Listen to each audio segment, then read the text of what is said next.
Hello and welcome to Zelda Speedruns. Today we're pleased to bring you another Twilight Princess Any Percent tournament match. It's Wolfdash 3, loser brackets, round 3. We have Jacquaid versus TheRealSlothGod. And today in commentary I'm pleased to be joined by JD and Bewildebeest. How you doing today, gentlemen?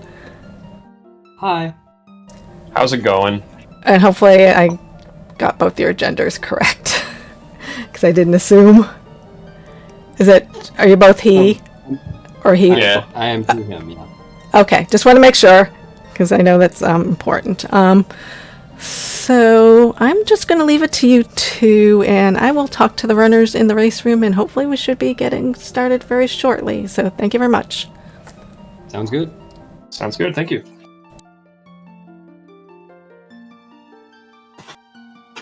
We see on Jacquaid's screen that he's named his link Procrast and his horse Ination. So it seems Jacquaid probably has something to do after this. Yeah, we see they're both pretty close to ready to go. We're almost started here. This is looking to be a pretty good race. Jacquaid has a PB of... Do you remember what that is actually, Beast? Well, he's running against 3:02:22 splits, but I think he's down to like 3 hours even. I might be wrong about that. I can find it real quick. So the PBs of both of these racers here are a decent bit apart in minutes. However, because of the nature of TP, you just never know what might happen. Yep. And considering I think both of them have been a bit swamped with school, it really, some things might go wrong. So who knows? The race is definitely up. Though I will say they're tied right now. They are currently tied. That is that is very true. Very close race right now. And we are beginning.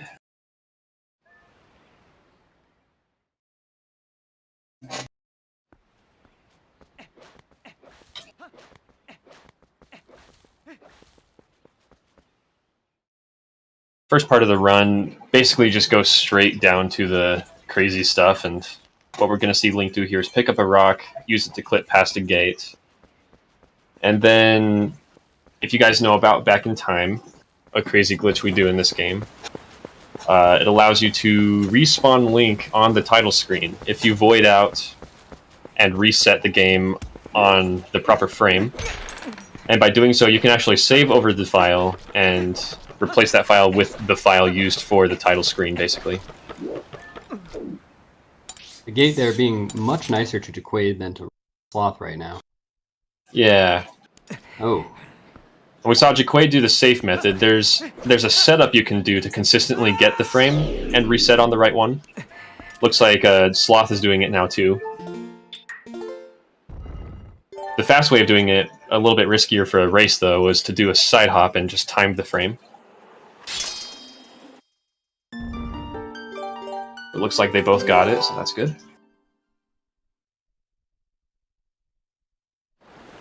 I think Ethernet was doing backflip in his races. Oh, was he really? Yeah. Guy's crazy. Just knows he has that 40-second time save much later in the run to make it back up. If he fails.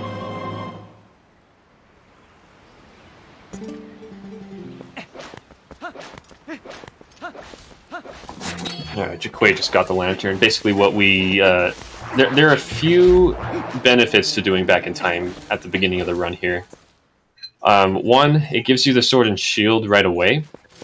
It also has opponent automatically tamed, which sets a flag allowing you to get Iron Boots much earlier. So we're going to be getting Iron Boots about 7 minutes into the run. 7-8 minutes. And there was a third one, I'm trying to remember what it was.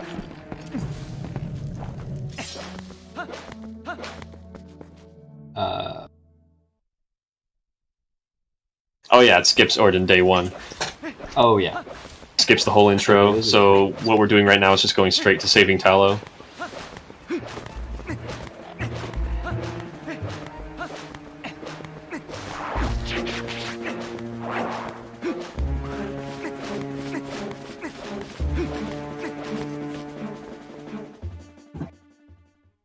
One good benchmark a lot of runners look for in PB attempt is getting the cage, breaking Tallow's cage around 4 minutes. That doesn't really happen in races just because of that safety factor time method that both runners used. But hopefully, each of these runners will be breaking the cage in a low 4 minute. Jacquaid's definitely on pace for that more than Sloth is just because of that. He got through the gate much faster. Yeah, Sloths might be around a 4:30, if I had to guess. Which is still not too bad. Yeah, 4:30 seems about right.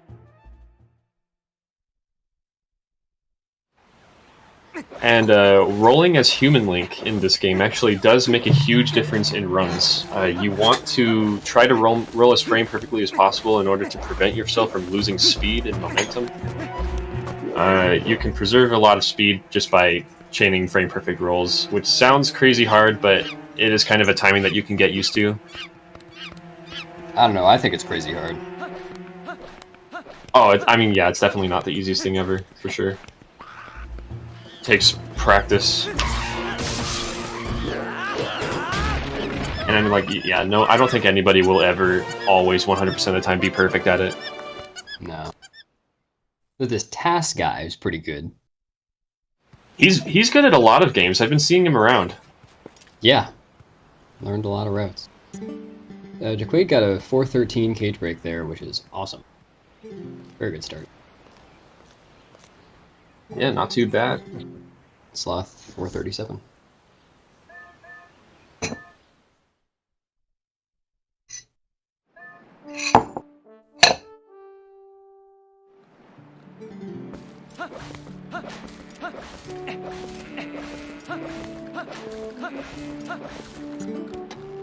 Hey. Gonna be doing goats here with Jacquaid now. The goats in this game are a little bit notorious in runs because there's a little bit of RNG to it, but also just the goats in general can be kind of annoying and don't always go the way that you want them to. Fun fact, you actually can stop and pet the goats. It's not very common to see in runs, though. That was an awesome goat herding from Jacquaid, 2080. Yeah, that was really good. We'll see how Sloths goes here. Looks like Sloth is doing the other direction around the arena. Yeah, he's doing an interesting route here.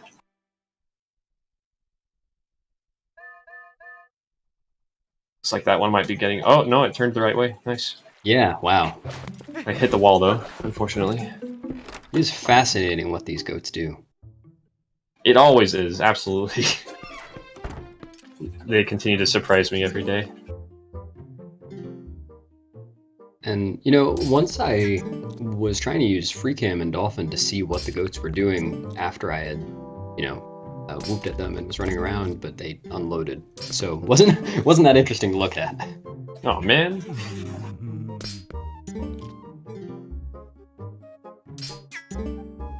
Thought maybe they were throwing a party behind.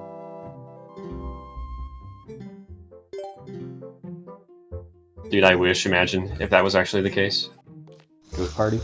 I can imagine that. Oh, yeah. Jacquaid heading into Bow here. We're going to be wrestling for some boots. And like I said earlier, the reason we're able to enter his house in the first place and actually do this is because of the back in time glitch. Activating the tamed opponent flag and allowing this to happen. And if you mash quickly enough while grabbing Bow, you can one-cycle him out of the ring from the starting point. But it takes pretty quick mashing, and it takes some practice and consistency to get there.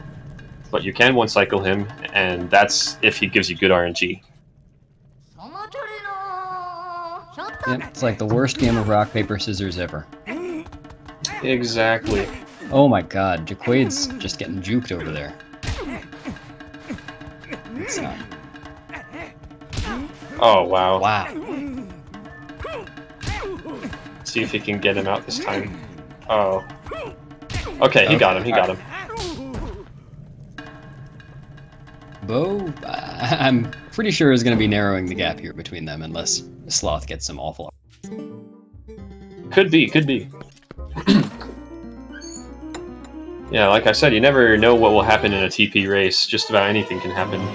That's why practice and consistency is just about the most important thing ever. Oh no, is Sloth... Oh no. Oh, Sloth's getting it really bad. Oh, man. Oh my god. This is not looking Bo good. is being horrible. Oh, no. Sloth's gonna lose to Bo? Oh no. Are we gonna... No. We might lose to Bo. Oh, no. Okay. Sloth, you got this. You got this. Yeah, he's probably like, dude, I need to get away from that ring. Oh my shoot. god. This is just the worst RNG. Holy cow. Come on, man. Hey, he got it, he got it. That wasn't... just... Forget what I said about narrowing the gap. It's okay, there will be more chances. Yeah.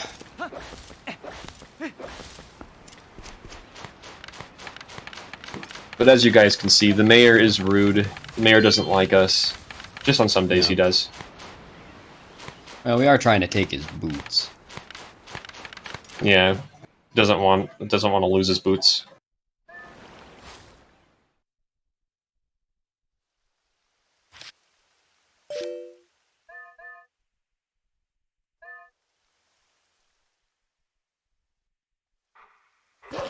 Notice how we're also making a save over file 2 right after leaving Bo's house. This is going to be useful for us later as a part of another back in time glitch called back in time equipped.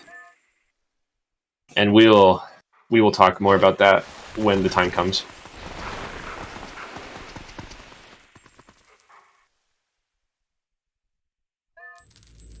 Did Jacquaid break the box? I didn't notice. I wasn't even looking either. Dang. Unfortunately.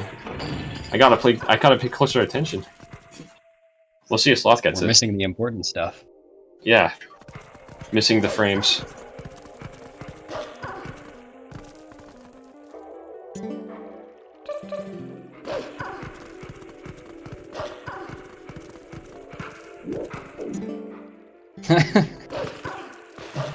We're trying. Yeah, this segment is mostly just movement-based. There's not too much to talk about. We're just making our way through the sewers, doing stuff such as dash canceling and other optimized movement like that to just get through as quickly as possible. Looks like Sloth just barely missed the box breaker, yeah. Yeah. One thing this section has going for it is that it features hexagons. You see Jacquaid just grabbed onto one. There aren't very many hexagons in the game outside of this, as far as I remember.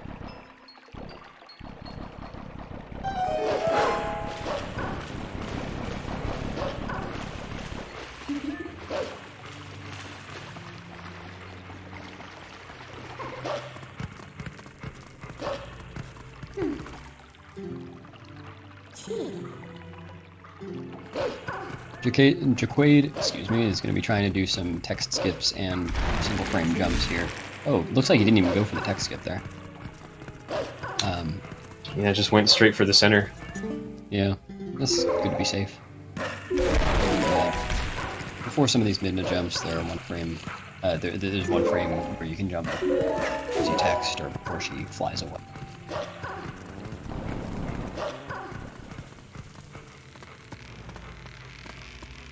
Nice small time saver.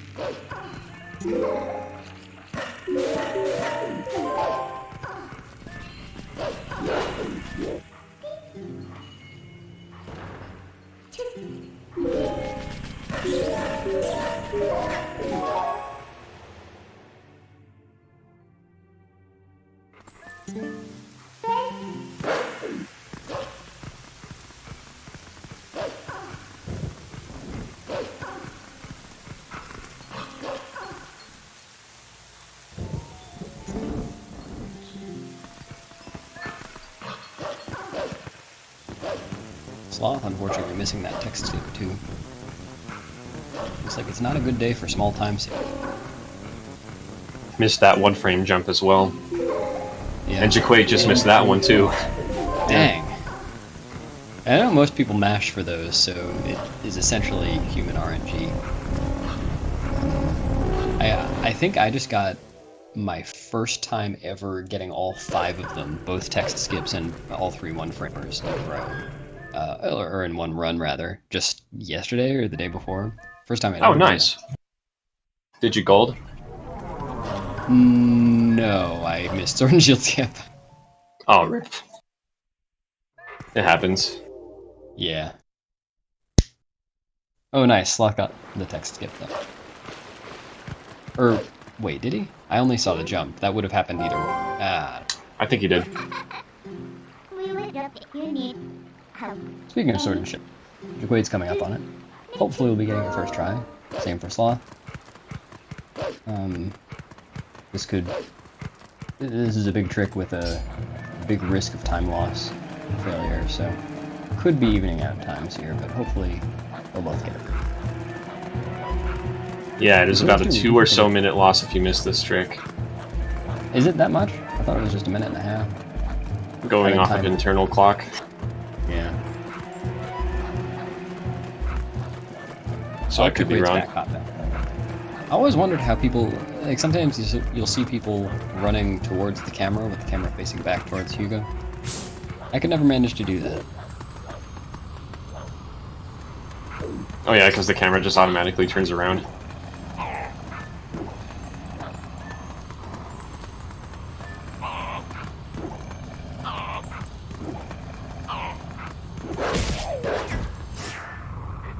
Jacquaid got it successfully. Let's hope for our boy Sloth here.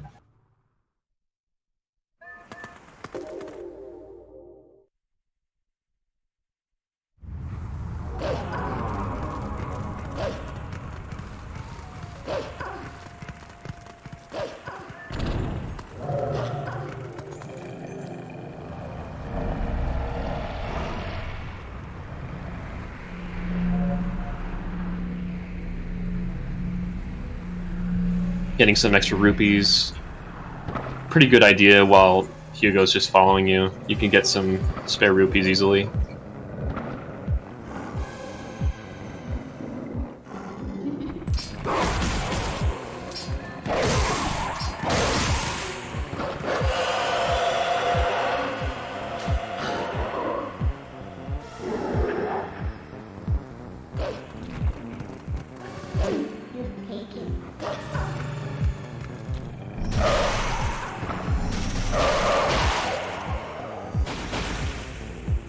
Very nice. Yeah, looks like they both got it first try, so that's awesome to see.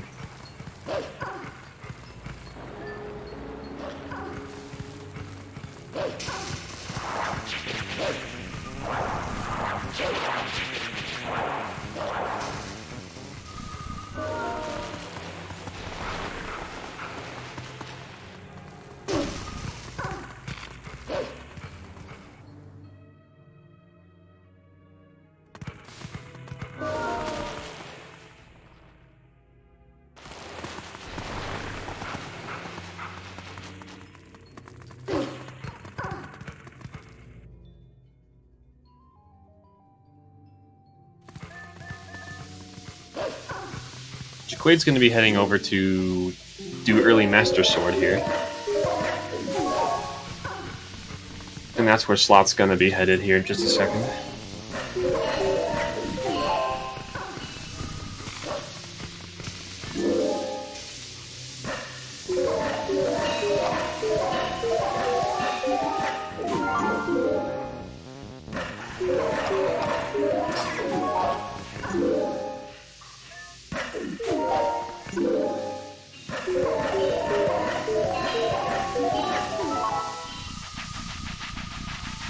I wonder if Sloth's going to be doing Gorge Nozar armor.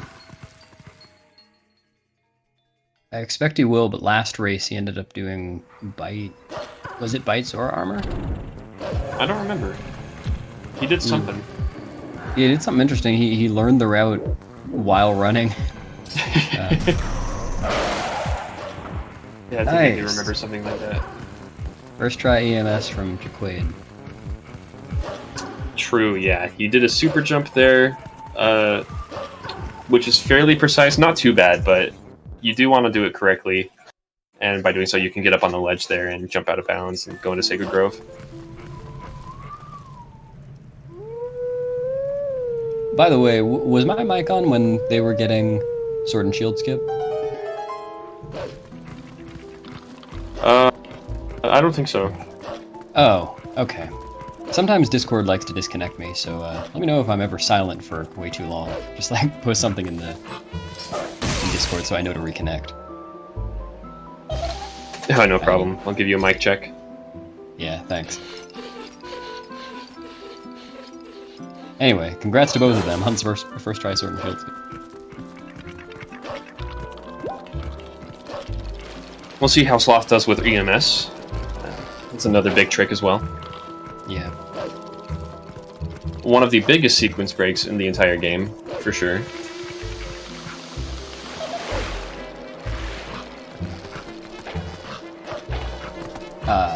Just barely missed it. He was a little too far from the Shadow Beast. Yeah, and Sloth is being really careful here not to kill both of the other Shadow Beasts, because if you do, you lose a solid... How much time is that, even if you get first try Sword and Shield skip? It's like 10 minutes?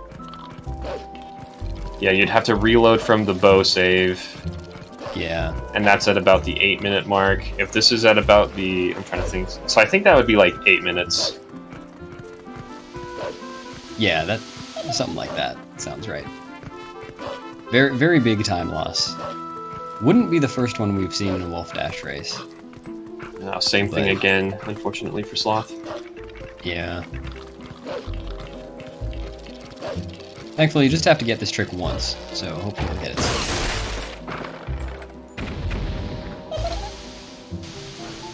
soon. Oof. Might have been a bit early there, too. Yeah. It's always hard for me to judge other people's EMSs, just because everybody does it with a slightly different camera angle, slightly different setup. Oh, he got the jump, but bonked.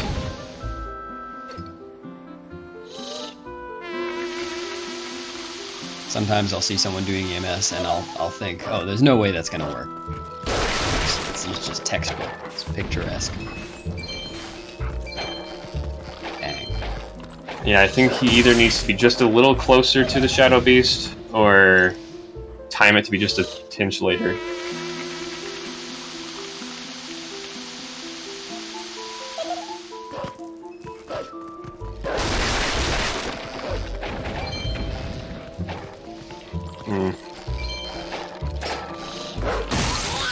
Could be going around the side of him too much as well. I'm trying to think.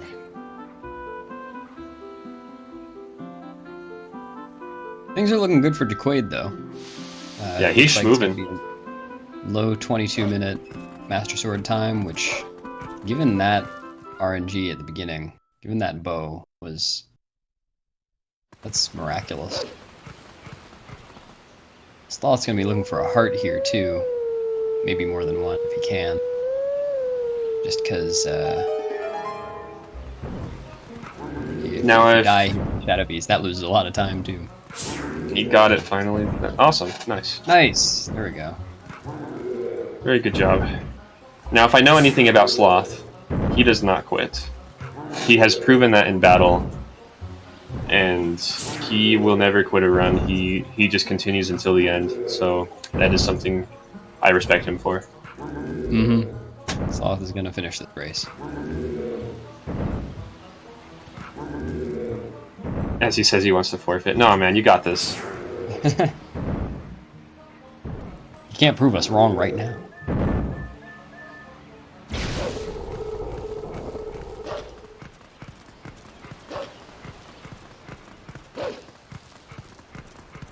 Alright, Jacquaid coming in with a 22:04 Master Sword. Very good time.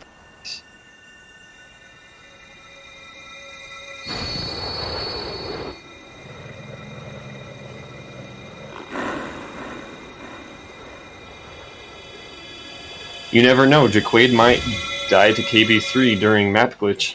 You know, that would do it. No one would ever do that. No, I've never ever seen that in my life.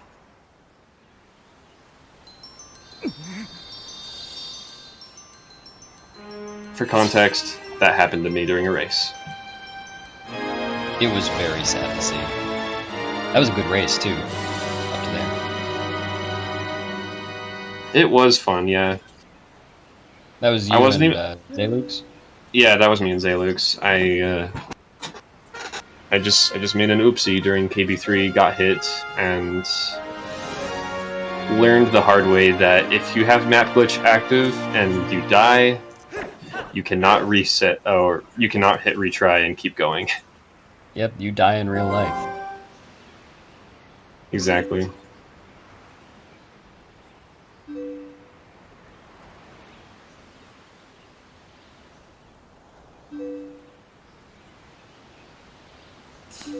Where is Sloth going? It's going to the Master Sword. Well, he's just going at some crazy angle. Oh, gotcha.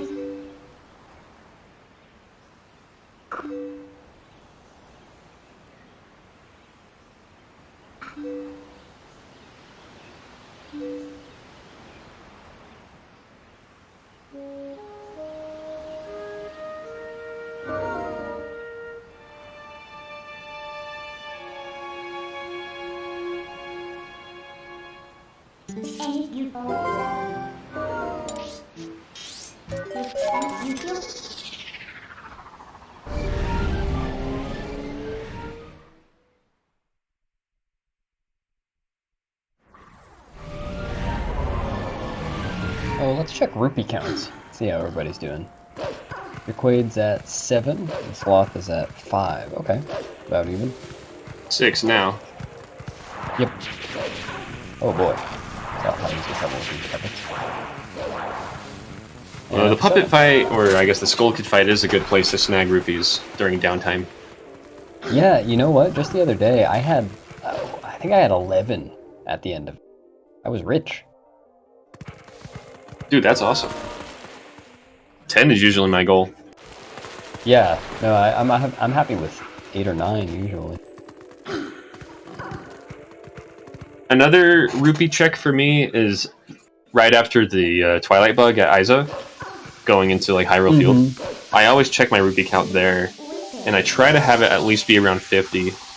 And 50 is actually really good for that point, so usually it's going to be like under that, maybe around 40, you know? I had 62 in a run once there. Wow. Nuts RNG from Elden Twilight particularly, along with the 5 rupee blue from Hugo. Oh, yeah. Just rupees for days. And I was able to skip the Arbiter's Grounds 20 rupee chest. Yep. Yeah, I mean, you don't even have to rely on Arbiter's RNG at that point. Yeah. You have to be pretty loaded to do it, but it can be possible, and you'll save 5 seconds if you get it. Yeah. Yeah, I always check my rupee count there, too, because between that and Arbiter's, you're not going to be collecting anymore. Right. Well, I mean, aside from the oranges. Keaton's, hello. Keaton's, hello. Oh, Jacquaid's about to be making use of that save outside Bo's house that JD mentioned earlier. Oh, nice sword bonk on Yes. the web, I like that.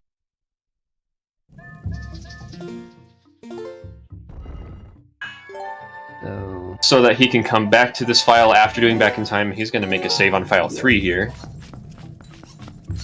And you guys will just see what happens. Missed the frame, no. It looks like. Oh, okay. He wasn't intending to reset there. I thought, you know, usually when I get that frame, I do it back up. Yeah, that could have been buffered, but it was risky. That's the right frame to go for. Oh, I'm doing good, Keens. How are you doing? Thank you.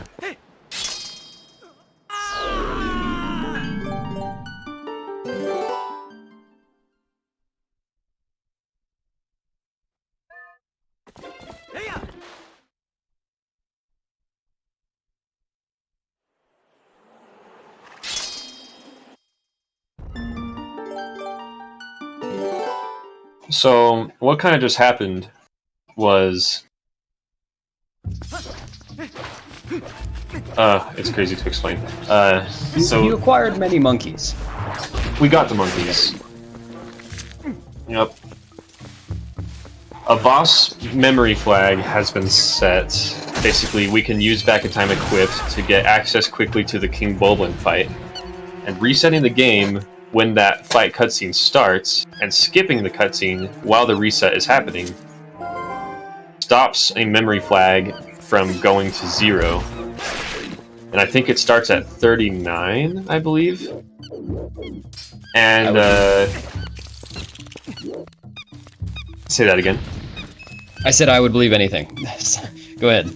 It's either 36 or 39, and as you skip that King Boblin cutscene, that memory value slowly goes from 39 to 0. And if you reset during that cutscene skip, it pauses that transition from 39 to 0 and puts it in the middle somewhere. And by doing so, the memory value stays active, and you get the monkey, as you can see here. So no collecting monkeys in Forest Temple as per usual in casual play. We just obtain monkey. That's right. Yep. And that's not the only thing that this memory value does. By allowing us to start a mini boss fight earlier than intended, because that's what the memory value is actually mainly for, is boss battles.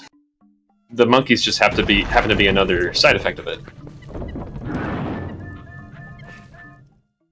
Just another bonus.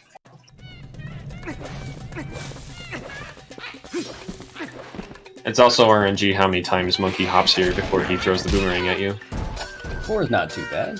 Yeah, that's not too bad. Can be as low as 2. Oh no!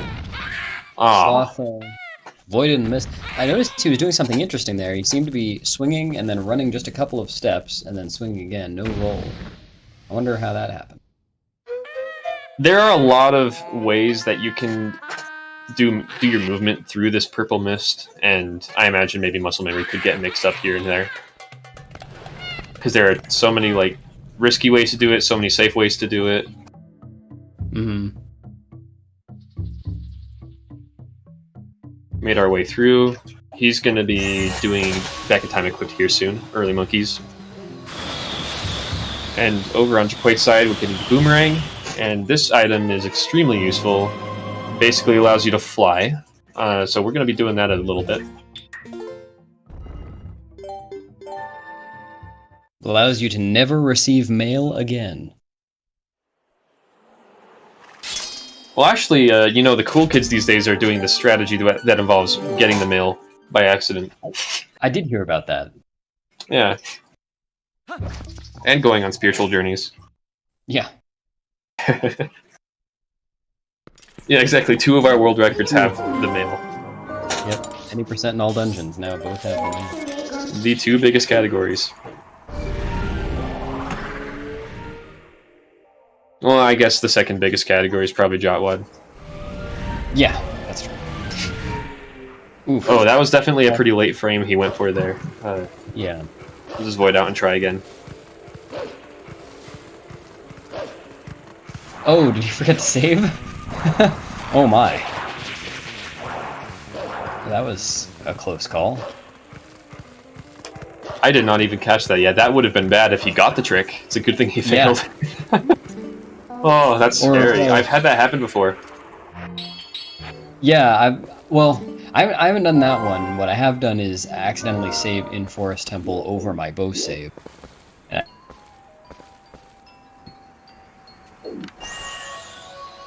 Now that I do the method that involves timing the frame with the save menu, I literally cannot forget to save. So that is nice.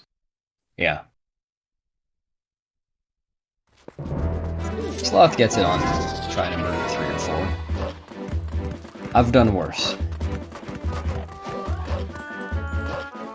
I see he's going with the 2-file method for the run. That is possible. To use 3 files just saves a tiny bit of menuing time. Oh, he'll probably use the same, or the 3rd save slot eventually. He's doing it the same way I do. He might, yeah. use all 3 by the end of the run to make a difference. Jacquaid skipping the mailman here. No mail for Jacquaid. just by hopping over a trip.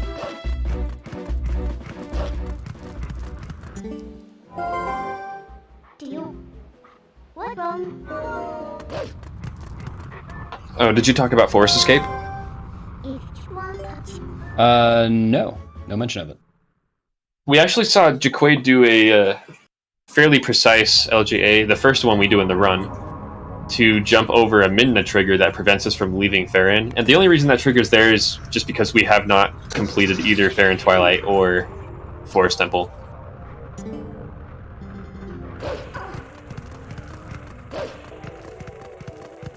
Thank you, Omega Pringle Can. Over the course of the run, we'll be doing 2 or 3 of those, depending on whether we get gorge.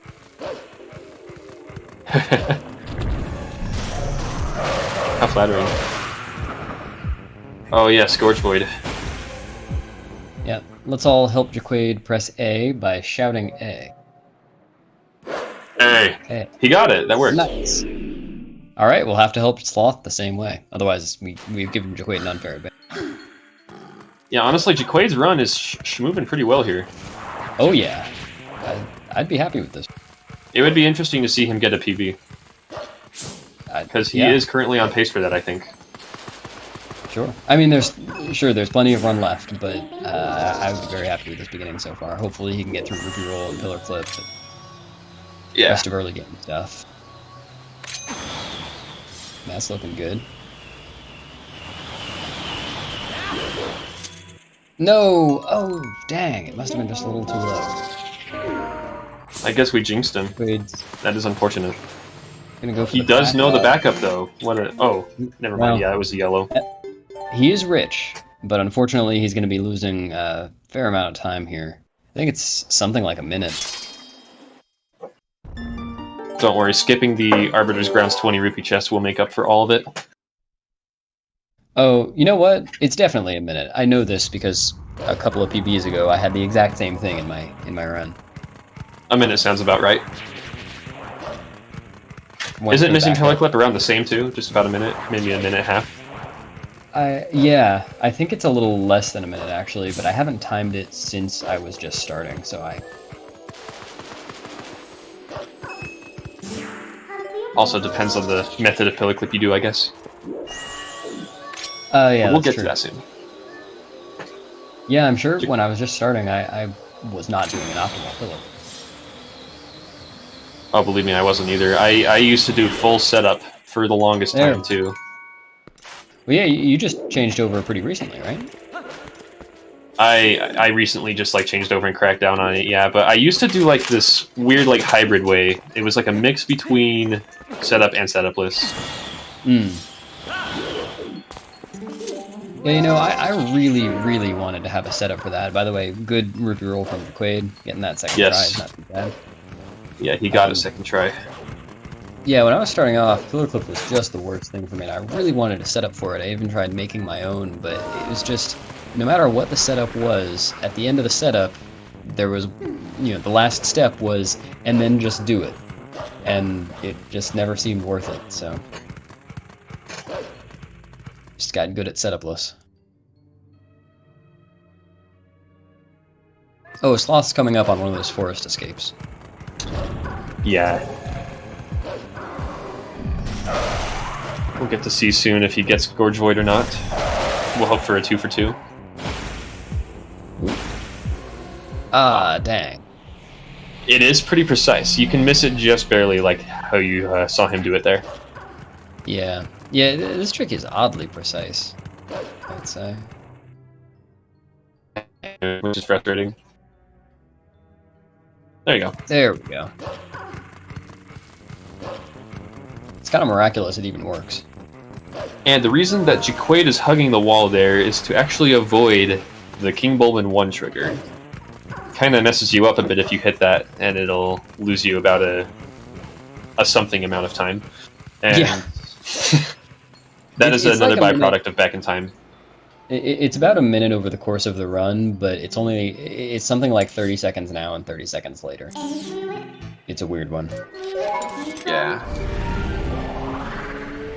And that's if you know how to handle it later. This part of the run is quite crazy when it comes to the routing.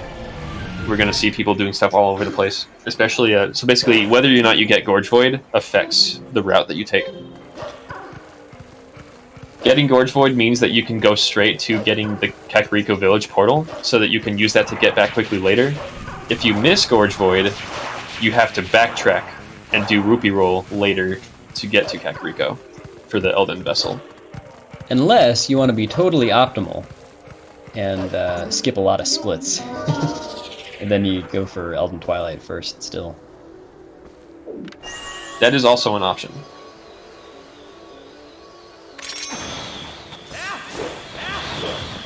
Good forced escape from Jacquaid. Those are his two. He's got him out of the way now. Not gonna lie, I don't think I'm that familiar with the optimal no Gorge Void route. I've always been used to it just being go to Lanayru, do Zor's domain portal, and then, you know, that kind of thing. Yeah, and I think that's what basically everybody does, but it just came up in Discord recently, and Zach was pointing out that it is faster to still go back to Elden first. And do we know by how much? Well, it's one equip. Sloth just missed Gorge. Dang. So it's a difference with equips. Yeah, it's a single equip that it saves. So that is maybe about half a second. Yeah. And at the cost of not being able to split until the end of your Elden Vessel set. Well, no, until Lanayru is over. So most people don't go for that. Very true. It just messes up being organized, I guess. Yeah. It's easier to just skip 2 splits if you miss Void. Yeah. Jacquaid's coming up on that pillar clip we were talking about before. Hopefully we will not be meeting with Pilar for too long. Yeah. See how this goes. We'll get to see 2 different routes here because one got Gorge Void and the other missed it. Well, kind of. We're going to see the 2 different routes, but they're going to be happening... They're kind of going to be going to the same place at the same time. Sloth is... Oh god, yeah, it's really hard. The particular difference being one doesn't have to backtrack to Kakariko later. Yeah. He went really low there. Yeah, that was really close to being too far into the pillar too, but since he didn't call him in any later than he did, it should be fine. The only thing scary now is air. Hopefully he's got enough after going down that low. But Yeah, I imagine good. Jacquaid does it the same way every time, so yeah, there you go. Very nice. Good. Oh! Sloth just got pooped on. It's a bad day. Oh, that guy is funny. That's the reason that there's mail in the any percent record. Poopy bird. Posted a picture in Discord of when that happened to me in a PV, and it's kind of funny when the bomb skit just sits there during the mailman cutscene frozen, just staring at the screen. Yep, it's... I like that. I remember you posted it.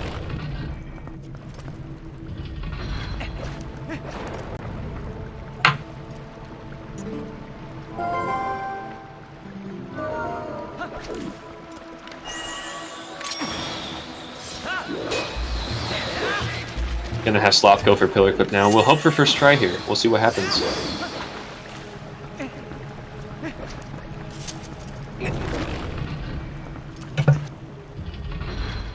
Jacquaid, I think, is going to be doing a pretty neat-looking double LJA in this next room, jumping across the entire room twice. Either that or he'll do the new route, but we'll see. Oh, yep. There. We'll get to see the cool thing. New route's cool because it's faster. This one's cool because you fly across the room. Exactly.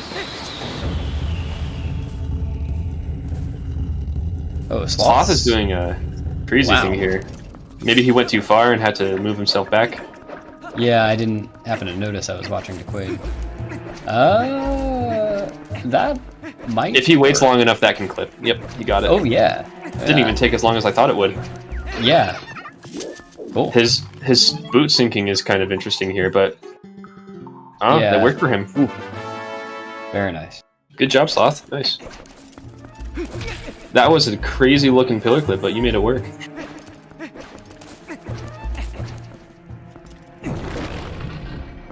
Just saw on Jacquaid's side, he broke every bone in his body, diving onto a concrete bridge.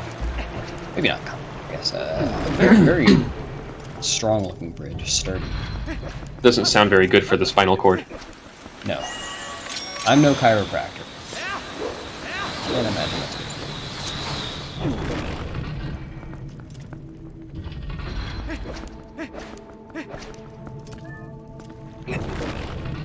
Nice, they're synced.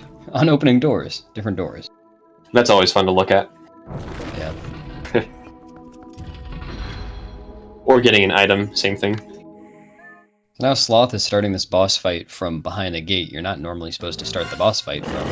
That's because of the same trick that got us the monkeys early boss fights. Which is very convenient. Yeah, I think this is the only other time during the any percent run that we make use of the boss flag.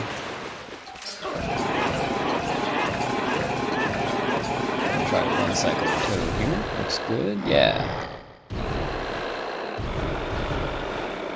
You can barely fit in 10 slashes if you do it right. Otherwise, you have to go through a whole nother cycle. Ooh, Sloth just fell off the bridge. Oh no! It's gonna be climbing back up. Shoot. Is that... Can you get back there, or do you need a save warp? Oh, you can get back. You can? I think all he has to do is turn right from the top and go up the bridge again, and... Oh, okay. I thought there was a barrier that you couldn't get over without claw shot. Maybe? Oh, actually, no, no, there's not. Okay, that's good. I'm wrong. Yeah, it's crazy to remember where those barriers are. Yeah. I do not have a good mental map of... Oh, I see. He hadn't turned the...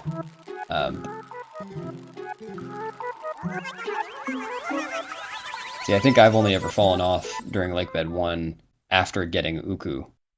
And I think at that point you might be screwed. I'm not sure. I just... That's a reset, but... Oh no, walking on the stairs. Those stairs are pretty weird.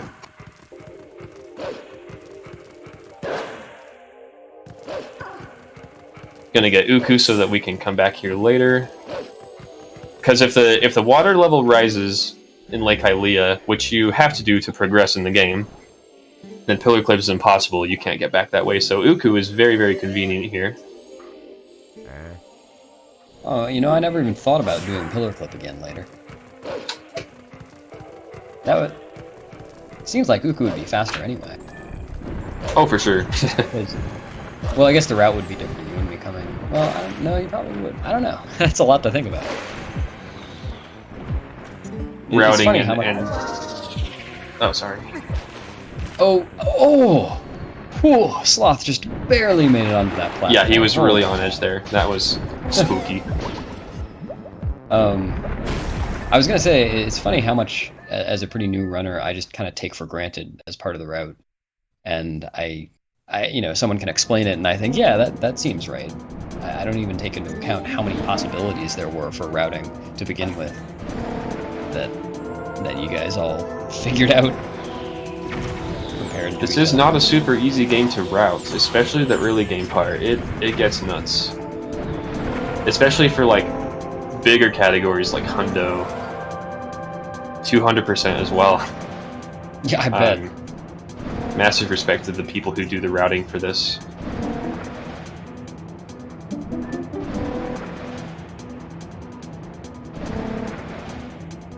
It just takes a lot of knowledge about this game and what's fastest, you know? Oh no, Sloth just barely missed the one cycle ending. That is quite unfortunate. I'm with you there, Woolly Mammoth, honestly. I like him too. I work all week, so I feel that.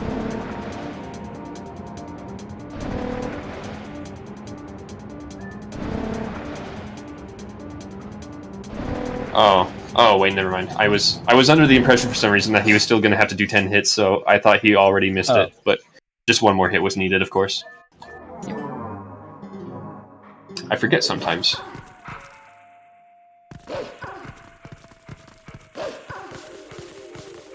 So Jacquaid is gonna basically just go straight up to Zor's Domain Portal, and then he'll be able to just teleport straight to Kakariko Village and do Elden Vessel from there. What Jacquaid is gonna have to do is make his way to the Zor's Domain Portal, and then warp to South Farron, do Farron Escape again, do Mailman Skip again, do Rupee Roll, and then get to Kakariko Village and start the Elden Vessel. So we can see why Gorge Void is so helpful. Yeah. Yeah, and considering that Sloth, even in this segment that they're both in right now, is quite a bit behind, Sloth is going to end up here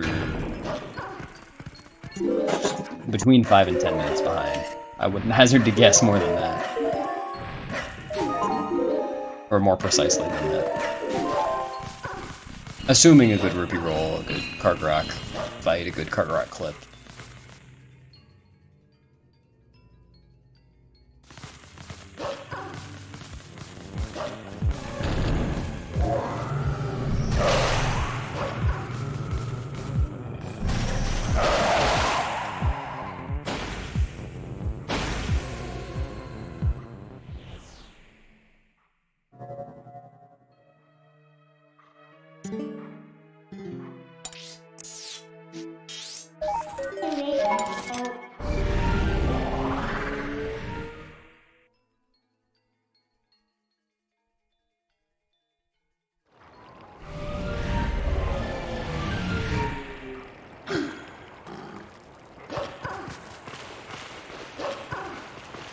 Yeah, the Big Bird is pretty scary, especially at this point in the run where Sloth is. If you get grabbed by it here, then the game will crash.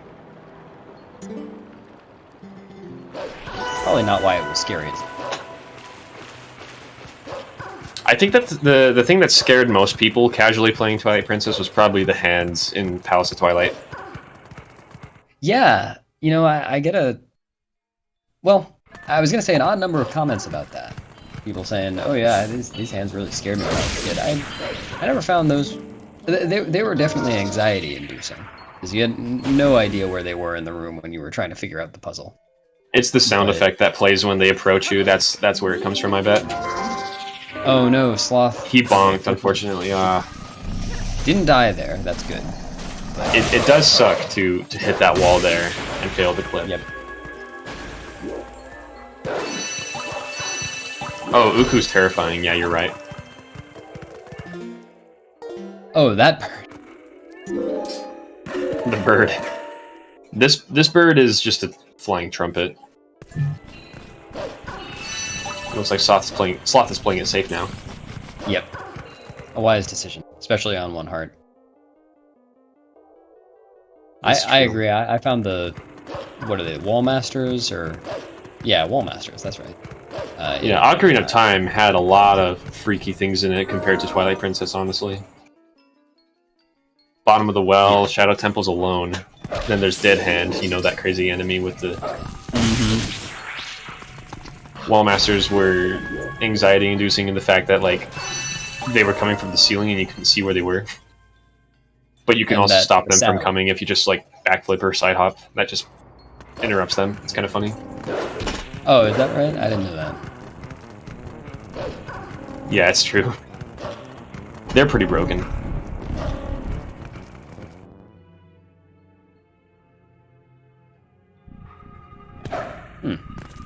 I'm just thinking through the Majora's Mask 100 or Glitchless 100% that I was running, and we only ever interact with one Wall Master. It's the same case for Majora's Mask 2, actually. You're talking about the Wall Master in the Dompe Grave, right?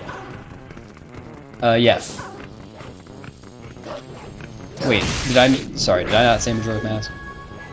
You said Majora's Mask. Oh, you mean it's the same case, the side hopper backflip thing? Yeah. Yeah.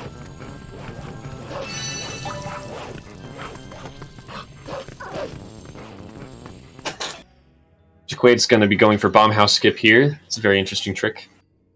Probably the coolest part of the Elden Vessel segment. Oh wait, why did I think that he was walking out of the top of the bomb house? It just looked like that when I glanced. I mean, the whole thing's just abandoned buildings. It's easy. And the okay, so that'll be in a minute. Yeah. Yeah. Other than that, it's just regular bug collecting. Zelda games are not for people who don't like spiders. Or who Oh have no. a particular distaste for spiders. Or eyeballs. If you not like eyeball. I have actually been more freaked out by the spiders in Skyrim than Zelda. I'm not familiar. Are they... They're huge. They're just more realistic. They have more movements and they're a lot bigger. There are giant variations as well that are about the size of a car.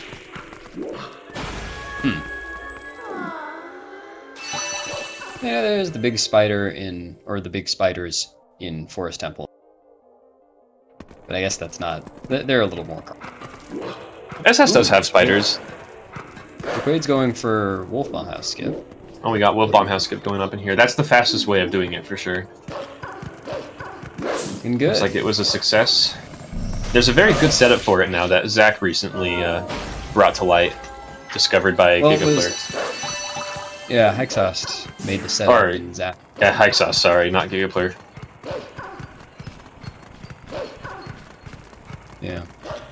Yeah, it's a good setup. I'll eventually relearn it. I spent a little time learning that setup, and then I was getting it pretty consistently, and then as soon as I started putting it in runs, I was losing a lot of time, so I stopped.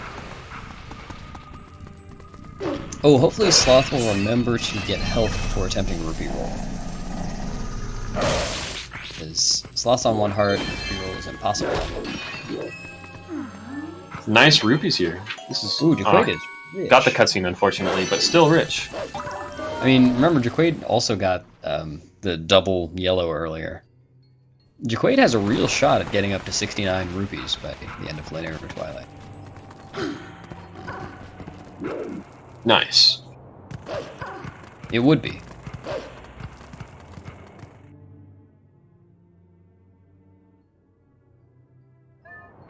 Yeah, I'd say the ones in TP are definitely creepier. I was actually referring to Skyrim. You might have thought that I said Skyward Sword.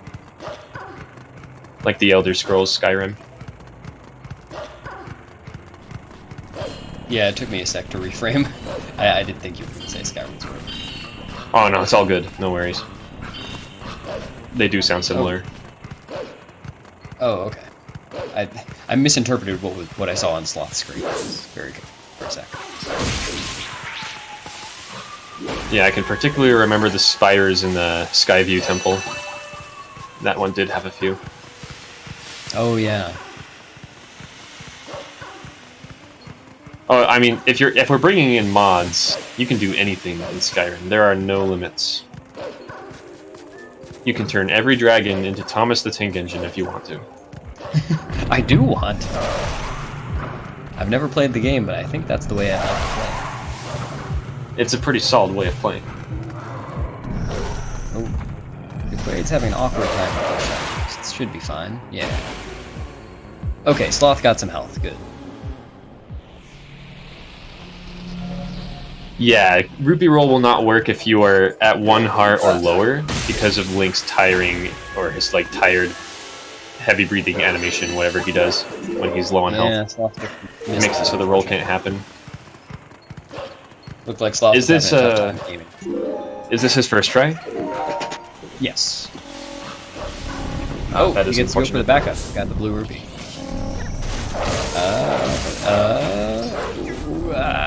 Wow. This is very nuts. I don't know what I'm looking at here.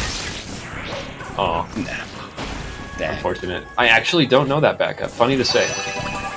I don't either, and I've gone for it in runs a couple of times when I was just going to reset otherwise. And one time I actually got it. It was kind of amazing. I didn't know what I was doing, but it just worked.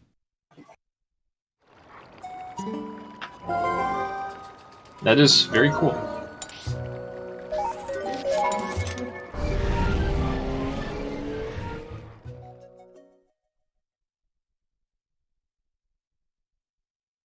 Because there's a weird thing about that backup where if you target the wrong way, then the rupee, like, Link won't actually collect the rupee on the fence. The rupee will just be near him and then fall and then fall.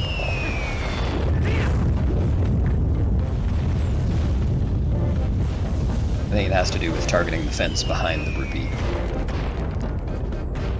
But I'm not totally sure. This one looks better for Sloth. There we go. Very nice, very nice. Got the grab. From here on out, it's just being careful. Ah! Yeah, bunks there are crazy nerve-wracking, but looks like he wasn't too far out for that to mess him up. Especially right now. Oh, too far. Oh, he ended the run. He's done. No. Oh. Did he forfeit? It looks like it.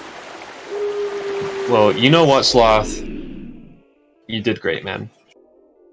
It happens. Yeah, it happens. You still have the heart of steel that we know you for. So from here on out, I guess it's just going to be Jacquaid finishing out his run. Yeah. Jacquaid has, I guess, got this one in the bag. He's got to finish.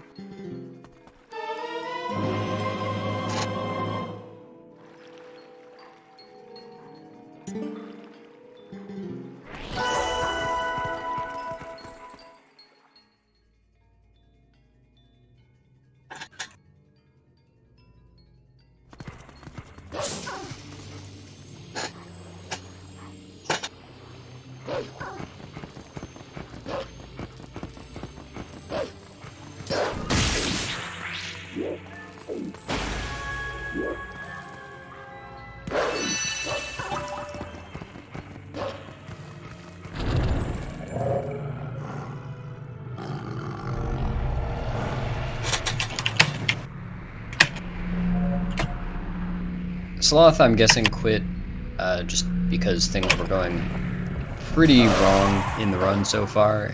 He just missed rupee roll, was going to be even further behind. Maybe he has something else he's got to do tonight.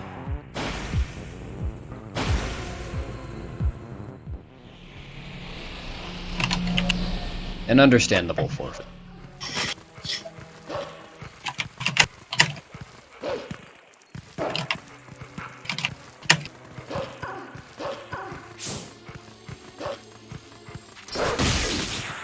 Jacquaid, though, it looks like is 15 seconds behind his PB, which is not bad at all. Especially considering, what was it? Oh yeah, one rupee roll failure.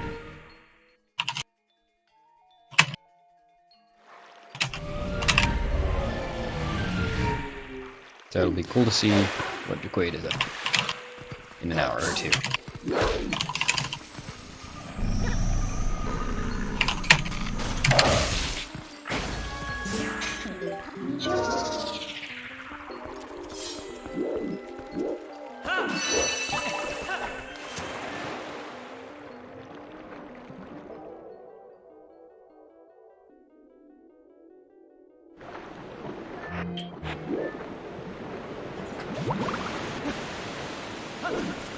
Waterfall side hop, nice.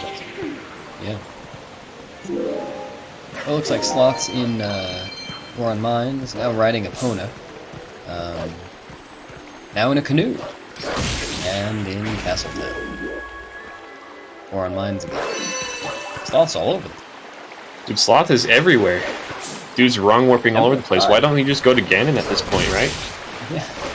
Sloth, I didn't know you could warp around like that.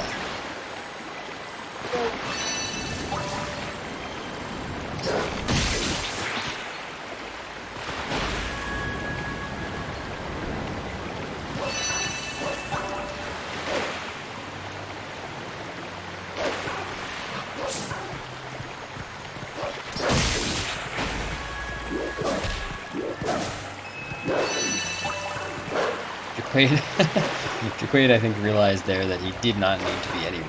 He already is. Already got 58 rupees. Unfortunately, we'll almost certainly never have a nice number of rupees, but 58 is pretty good.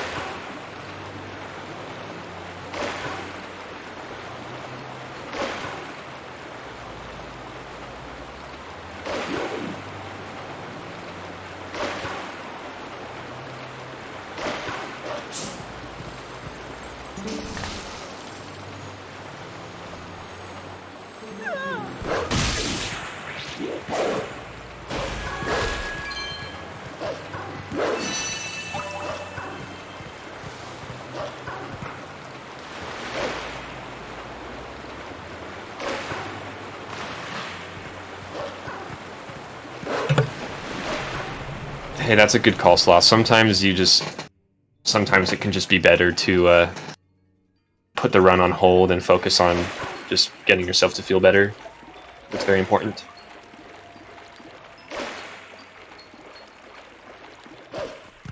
And I've absolutely been there too. I have forfeit many races before. Yeah. Oh man. My race against Bruggles the other week. I just called it quits after Morpheal. I didn't die to Morpheal. Just it was enough. Know how that feels. I believe that was the one I missed Pillar Clip 3 times, missed Forest Bit 8 times or something.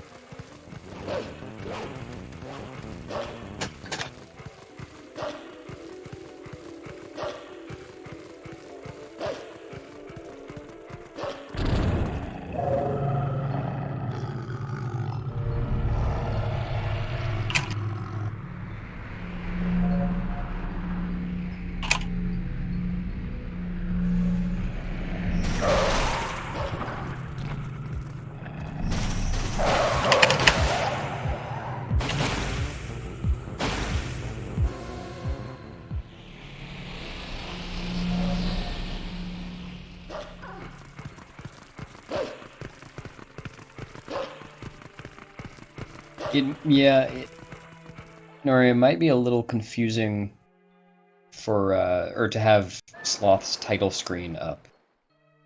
Just because it looks like he's in some place where oh, I guess that's not even... And since he's, done, it doesn't really matter anyways. Good call.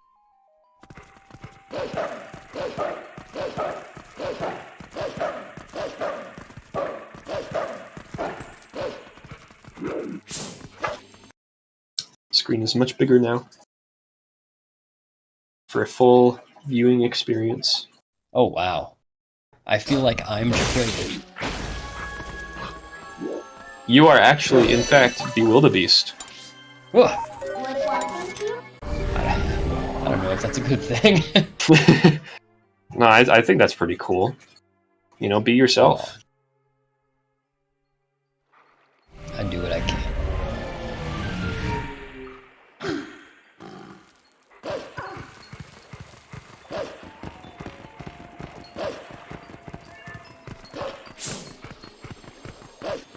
So from here on out, we'll just get to watch a no reset run. Yeah. Hopefully.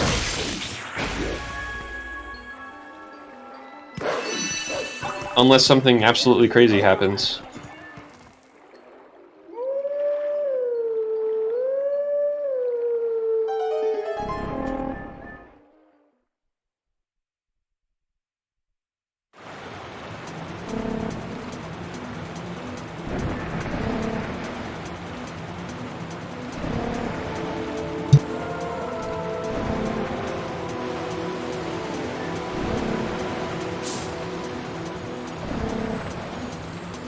Oh yeah, I was going to check who Jacquaid will be facing off against. Oh yeah, that is a good question. It'll be... Oh no, that's not decided. Loser of you. That'll be... when Case and Simi have their race, the loser of that race will face Jacquaid. So definitely not an easy race either way.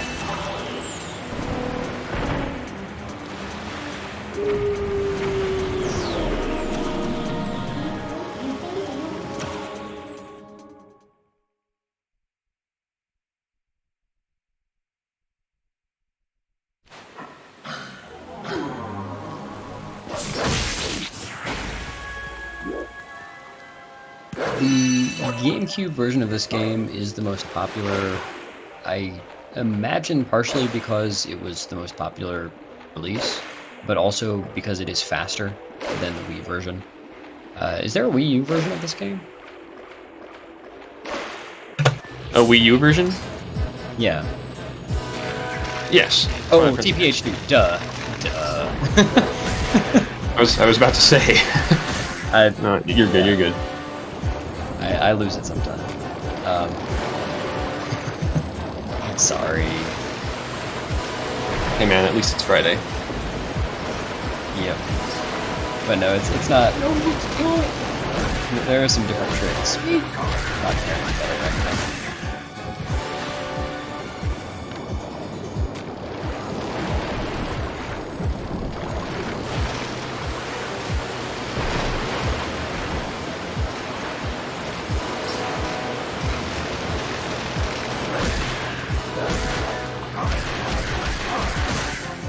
That was a pretty good Linearu all the way through from Jacquaid. Well, he missed a small time save at the end. Not too shabby. Looks like he'll be playing close to gold.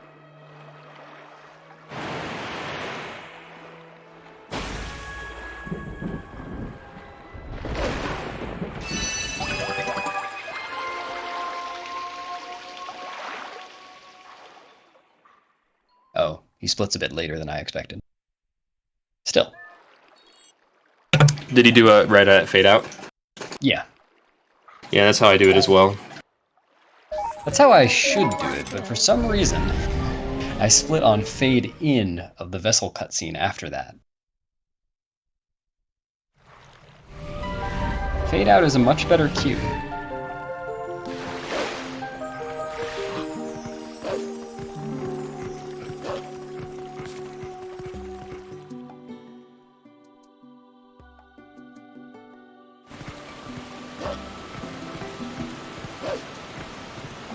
Now Jacquaid's going to be making his way down to steal the bomb bags, or I love how I said plural, bomb bag.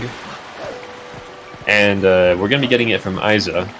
Once you help Isa, and she gives you some wet bombs to help unblock the river flow, you can actually just take them if you use Uku.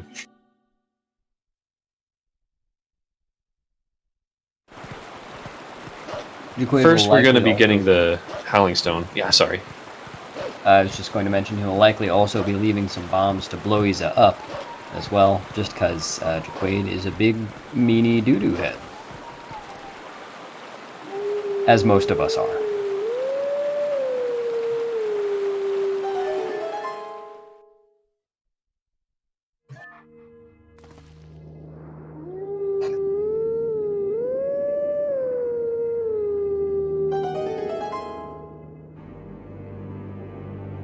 We're going to need this Howling Stone to get a hidden skill for later. Because without the ending blow, you cannot defeat Ganondorf.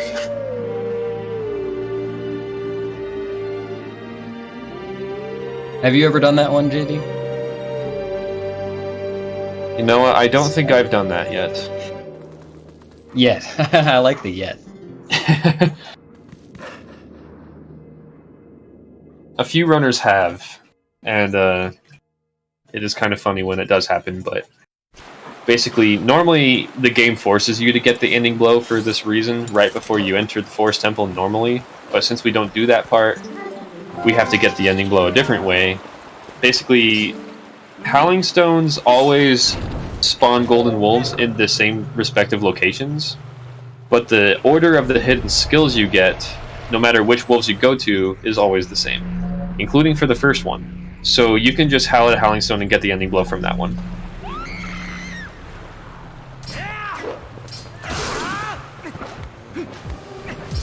That seems like one of the finer points of routing in this game, is which Howling Stone to use to get ending blow, versus just getting it from normal source. Well, oh, can you get ending blow before clearing the Twilight? From the normal wolf? No. He always appears after you clear the Twilight.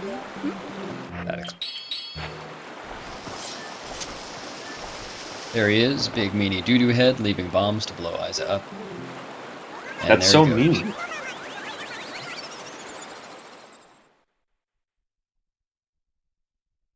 That's right, Best Buy and Jacquaid on common. Yeah, that's me. I'm Jacquaid. And we're watching DJ do the run. Yeah. Was that a Keatonism? I can't remember where that came from. Who's Keaton? I only know Case Master Keatons. Oh, Case Master Keaton's? Must be thinking of a different guy.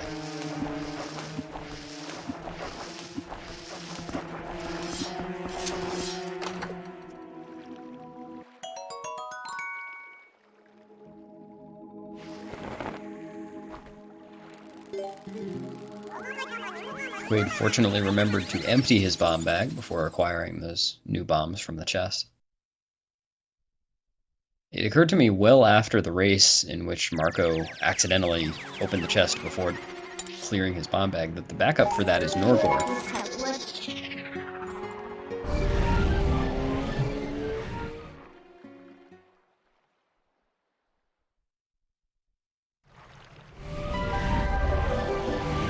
Oh, that was CM Corn Dogs? That sounds right. That rings.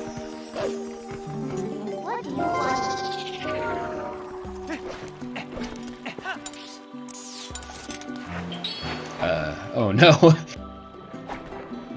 The D-pad on GameCube controller kinda sucks.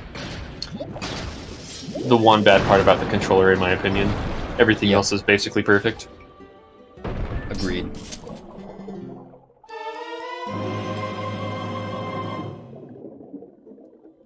But the D-pad is just simply too squishy.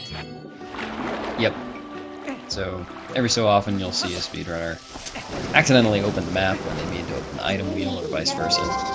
And that's usually what's going on. They probably did press the right button, just D-pad's a little too squishy. Exactly. For tricks that involve having to open up the map menu, like map glitch for example, or text displacement, I actually found that using the left side of the D-pad instead of the right is more consistent for me. Yeah, but it's probably different for everyone else. Mm-hmm. On my controller, I can't use the left. I have to use the right for that. I learned that the hard way. I was doing the unplug method for map glitch, and it still would fail. Yeah, that can really happen sometimes, and it's insane that that happens.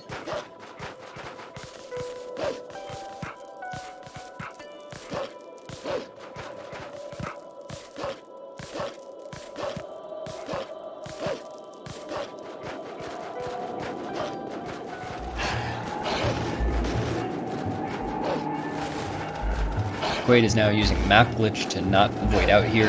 Much more pleasant than sniffing the reek fish. The reek fish reeks, and map glitch does not. Ooh, that was fast. Jacquaid did not slow down at any point climbing the mountain. Yeah, nice pathing. Yeah. It's really hard to tell where you're going here, for obvious reasons. And that was really good. And like Wildebeest was saying, fish is stinky, map glitch is not stinky. Correct.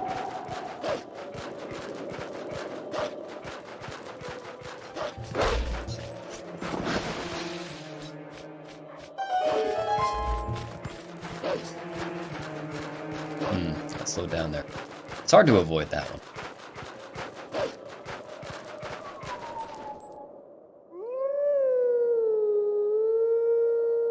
I look forward to the day that I accidentally don't howl at this stone and just jump right off them. It'll be a fun one.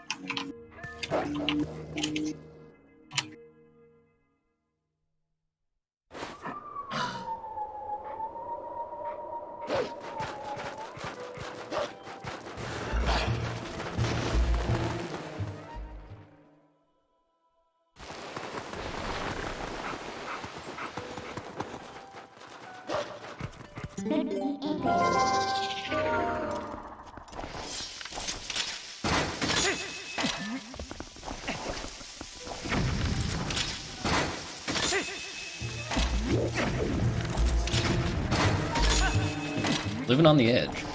Wow. Nice RNG from the keys there. Yeah, the keys can be really annoying during that cave. Way too easy to get over. Now I get to see a cool LJA here that skips the portal for Snow Peak. Yep.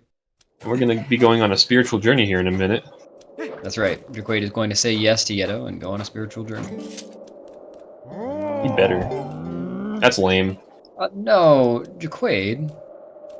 There's no spirit here. Nah, I'm just kidding. He's just trying to go fast.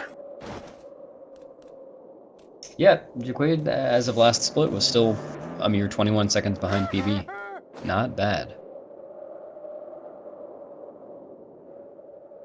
Oh, I keep forgetting his splits aren't going to be visible on the... I guess all the more reason for me to report.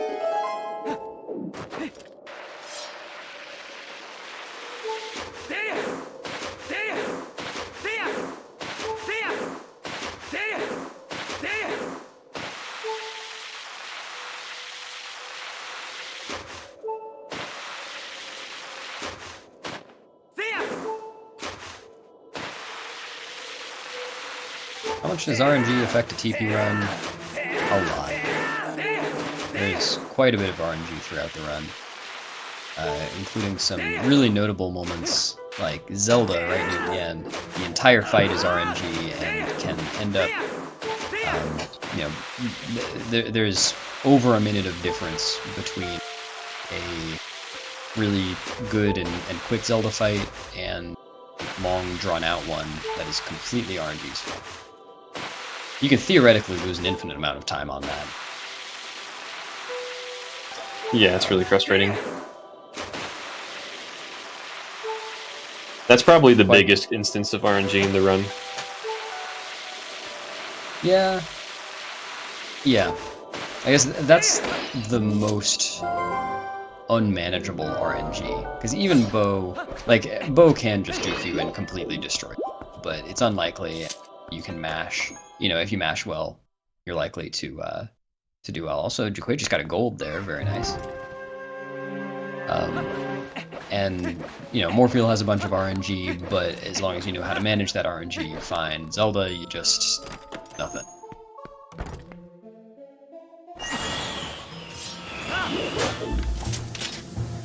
I guess that's true for Jamal's swings, too.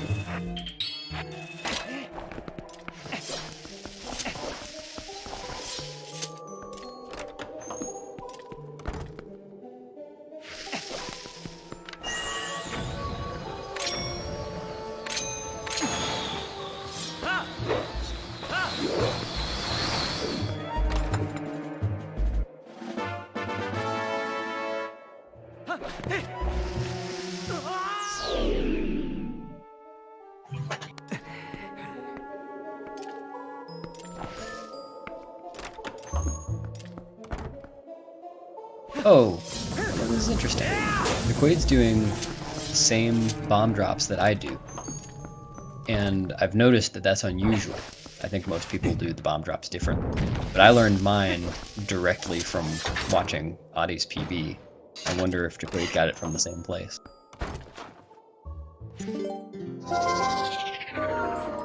Gonna be doing Freezer's clip here. I'm gonna clip past this guy and go straight to the Dark Hammer fight. Nice. Yeah, that trick's not too hard to do, but it can shake people up sometimes. Yep. And the really awkward thing about that, at least to me, is that backing it up is very different from just doing it on the first try. Freezer's in a different position, you need to know where to go, and especially if you die, the Freezer's at a slightly different angle, starting than in normal. So you kind of have to know what you're doing to back it up, not just trying the same thing again. But fortunately, Jacquaid is not backing it up.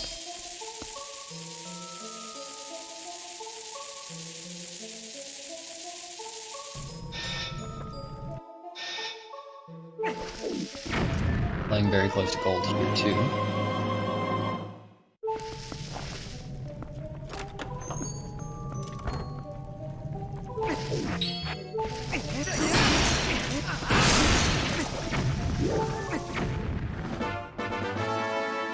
Nice, standing on the table.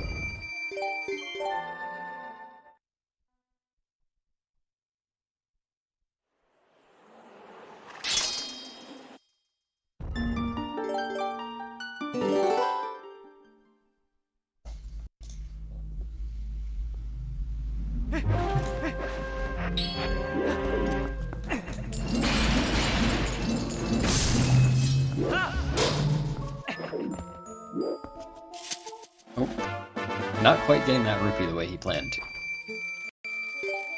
Yeah, that rupee can be really finicky sometimes. I want to try to get the side hop so you get the cutscene skip.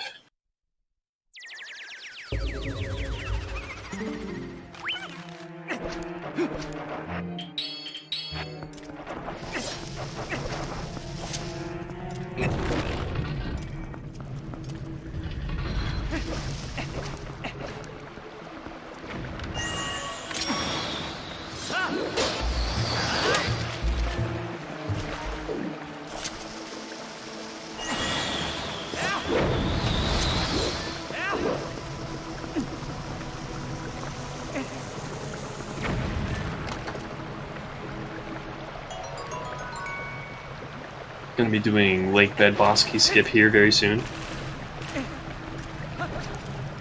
Just need to get some water bombs so that we can use those throughout the rest of the run. The Lent bomb bag from Isa actually disappears either after save warping or completing Morpheal.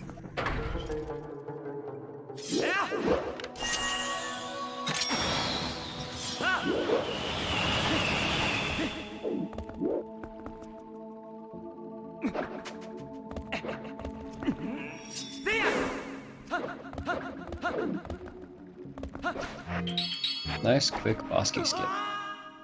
Excuse me, big key skip.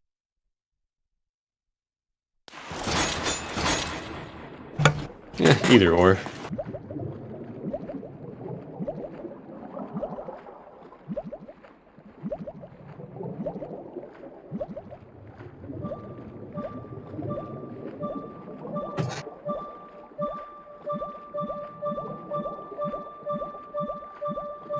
Alright, hoping for good RNG here for Jacquaid. Actual worst RNG in the Morpheal fight is right at the beginning. This eye just dodging. Thankfully not doing that to Jacquaid. Very clean first phase, that's what you hope to see. Yeah, got the bomb pull out too, so he's going to be able to refill his air with that bomb right as the second phase starts, and he'll be close to Morpheal too. He'll be up higher in the water. Don't expect he'll be going for one, but we'll Probably see. not. It would be a pleasant surprise if he did. Well, hopefully. Be a pleasant surprise if he got it. Yeah, the game has to allow it. That's also RNG based.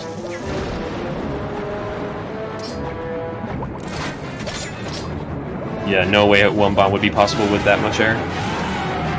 Yeah, only for task. I was just... Who was I on this to earlier? I was said that to Demon. I was rewatching the tasks somewhat recently, and the first time I watched the tasks, I hadn't learned one bomb. Oh no! Be careful. Oh, Morpheal's already past him, unfortunately. He's definitely gonna have to use up a bunch of bombs here. At least he didn't drown. And Hopefully he doesn't have to use more than 4. Yeah, I think this fight with 6 bombs left. Okay, Not good, ignoring good. him. Very good. Okay. Hopefully he's... Regrab's all we have from here. Ooh, Morpheal's not being... Ooh, nice. Ooh. Oh, we got a nice frame there from inside Morpheal. I saw the teeth in the end. It's fun. Nice, Jacquaid. Oh Very yeah, I cool. was saying, I hadn't seen the task since I learned one bomb, and I hadn't noticed the first time. Jim started the one bomb sequence with very little air. Like, I mean, not actually very little, but for a one bomb, you know, he was already missing a significant chunk of the air meter. But just because it's a task and he knew exactly how much air he needed, of course it was fine. But it was crazy to see that it was still possible to have the air.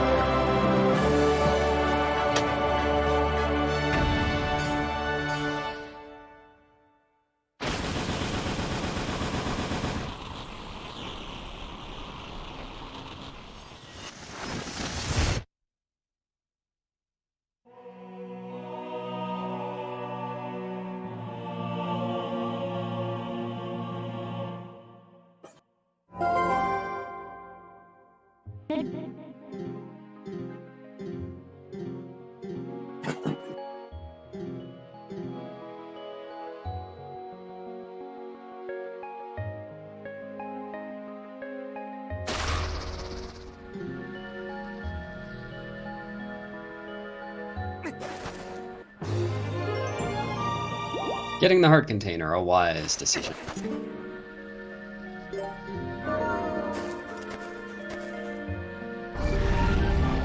It can never really be too safe, especially during a sort of kind of race. Yeah. Yeah, especially with that KB3 fight. Yeah, I mean, I guess... don't want to pull a JD there. No. I guess ultimately it wouldn't matter, you'd still have to finish the race. That would be a huge bummer, though. Just having to replay these segments right after you've just done them.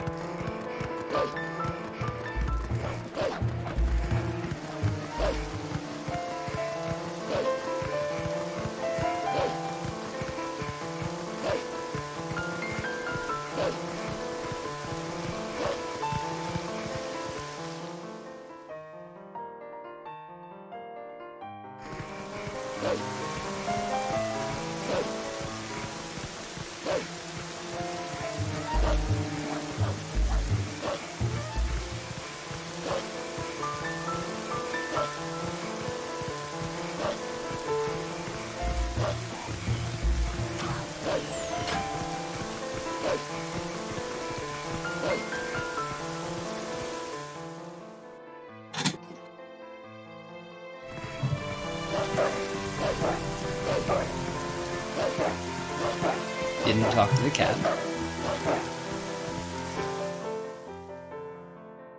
We'll see if we can get cat glitch here.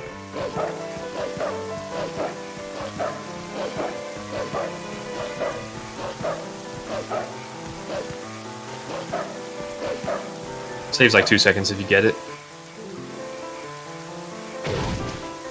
We shall see. Oh. Didn't look like he quite went. Not sure. Did do a B attack.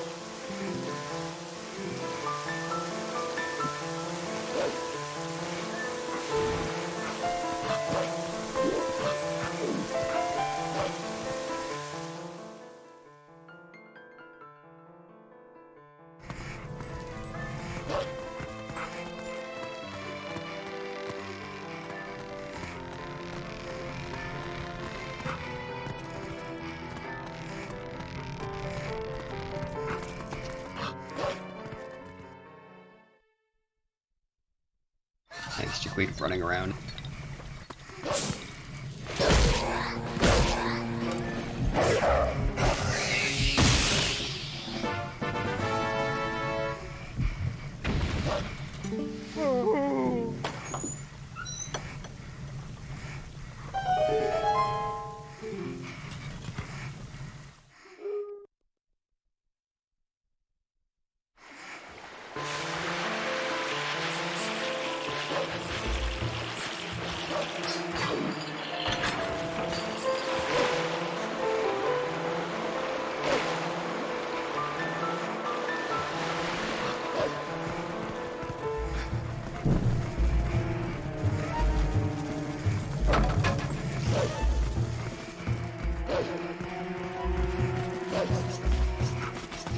Right, I'll be back in just a moment. No problem.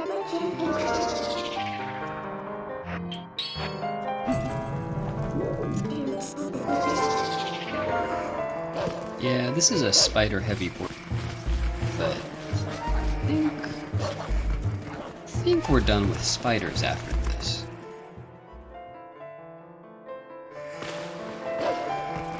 I want to say that those are the last spiders we see.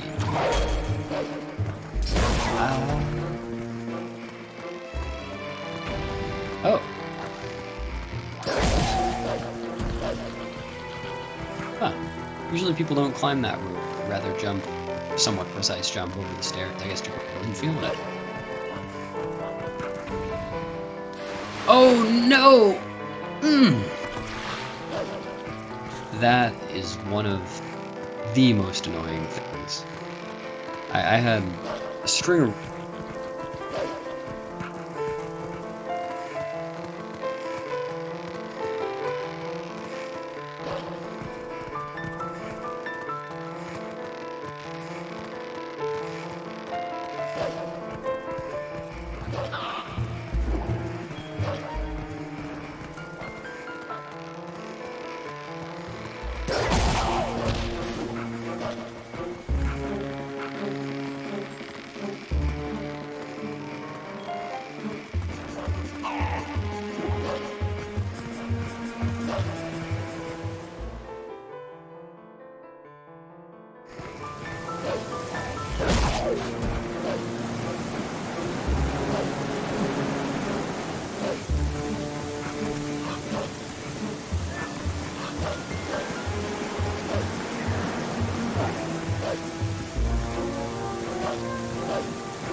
My good one.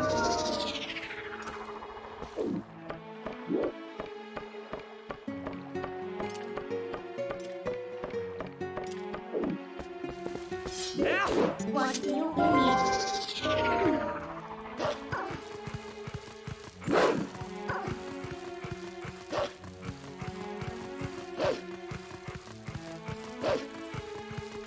Very well.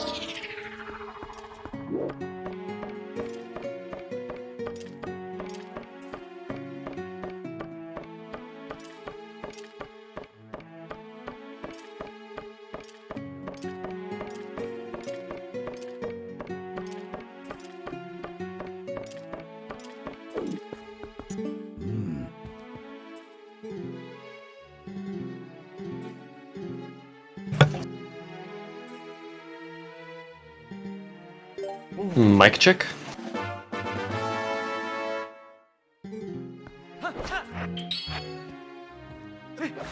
From anything.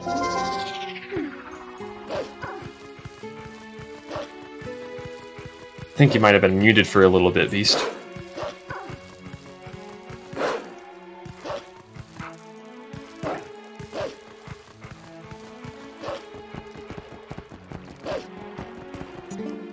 Was my work.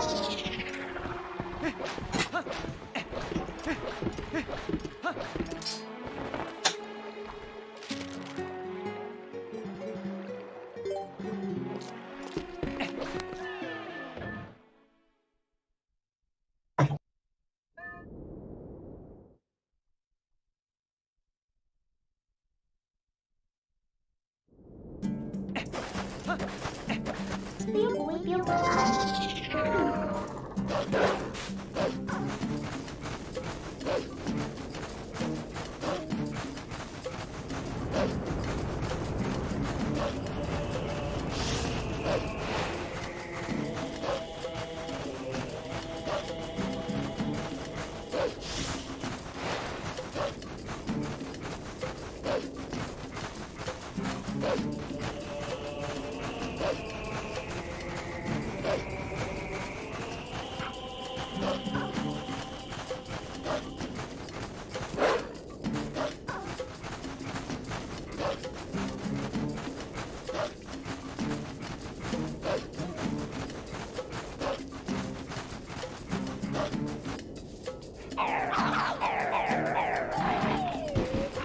Alright, let's see. Heading to Arbiter's Grounds now. Just kind of running through the desert here. We're going to be doing a clip through this barrier here, or this tower. Going to break it down with a ball and chain first, and then we're going to see if he does it as either wolf or human. Looks like he's doing the human method. We're going to clip through this one.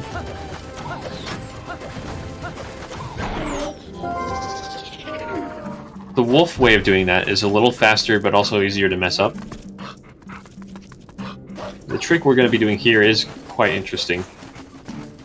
So we're going to skip the Bulblin Camp portion of this segment and go straight to fighting King Bulblin 3.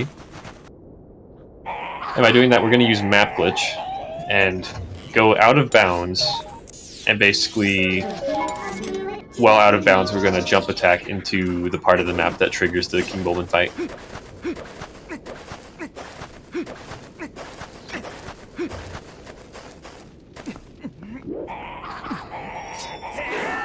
Don't know if Beast is still here or not, but I haven't been able to hear him for a while now.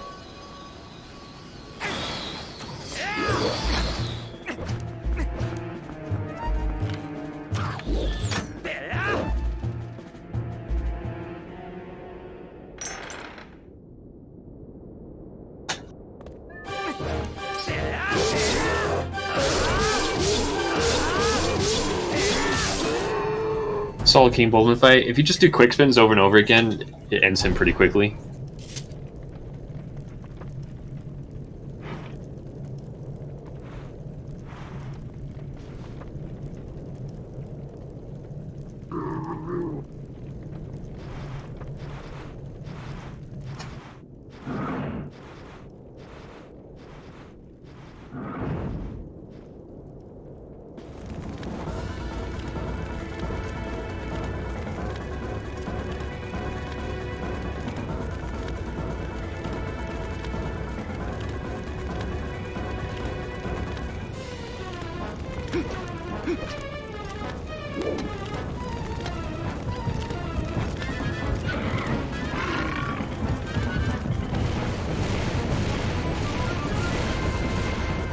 Hello?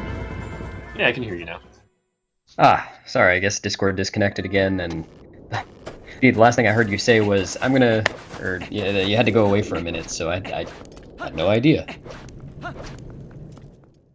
Thought you might just still be gone. Yeah, no worries, man. I guess it's fun just sitting here and commentating to myself.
Alright, well, we got post-skip coming up.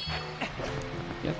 Jacquaid's just gonna skip this cutscene and walk through the door. Oh no, he didn't skip the cutscene. The gate's gonna close. Oops. Big mistake there. Oh, that's a really big mistake, yeah. That is unfortunate for Jacquaid. Yeah. Well, I guess he's going to have to go about collecting Poes. That should be fun anyway.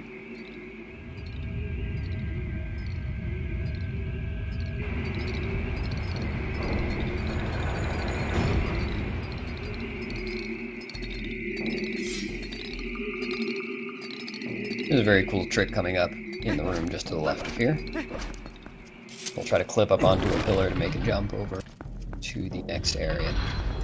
It looks like it would never work. Somehow it works.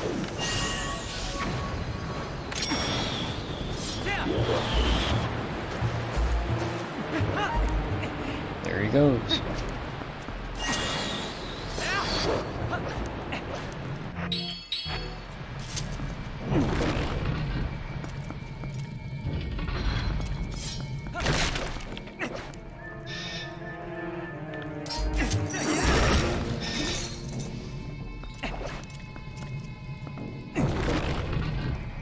I reliably feel pretty stupid commentating these races because, among other things, when I see someone equipping items the opposite way from how I do it, I think, oh no, they're going to get messed up. They equip the items wrong.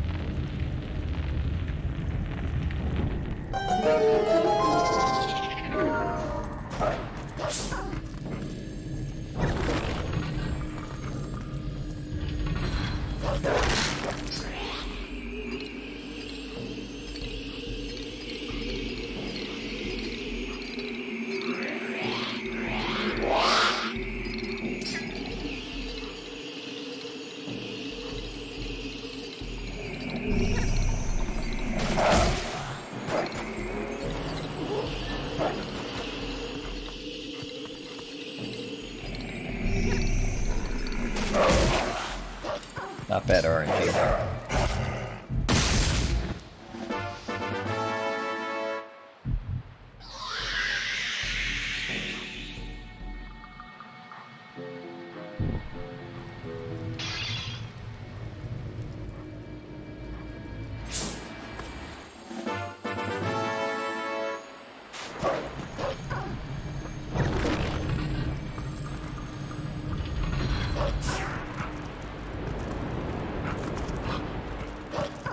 And here Jacquaid gets to skip the red ruby chest.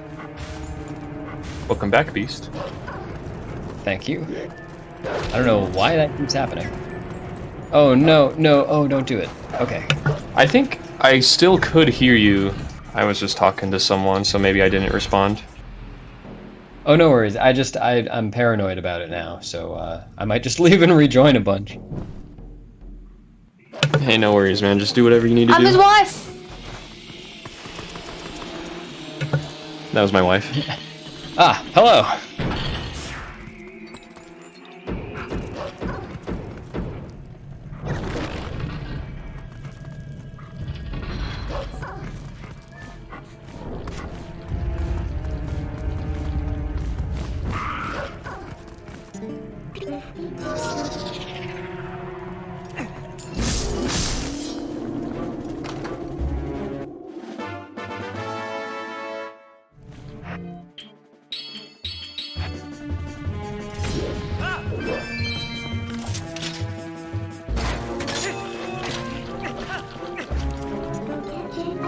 Oh.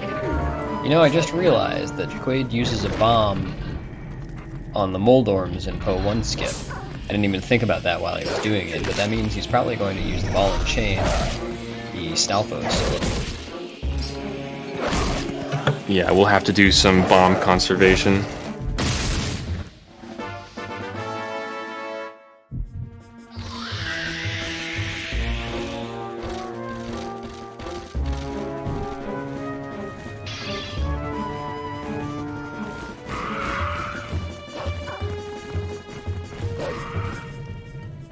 Will Jacquaid go for Speed Rat?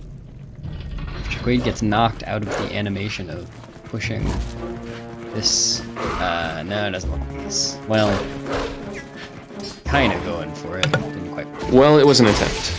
Yeah. Remy did Lost a lot not of quite health. cooperate. No.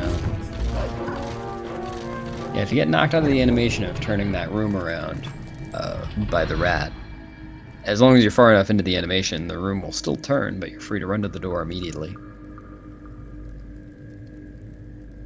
Kind of finicky, though. Because I think, you know, Remy always starts in the same place when you load the room, but as soon as the room is loaded, Remy can move in a different direction each time. I believe that's RNG.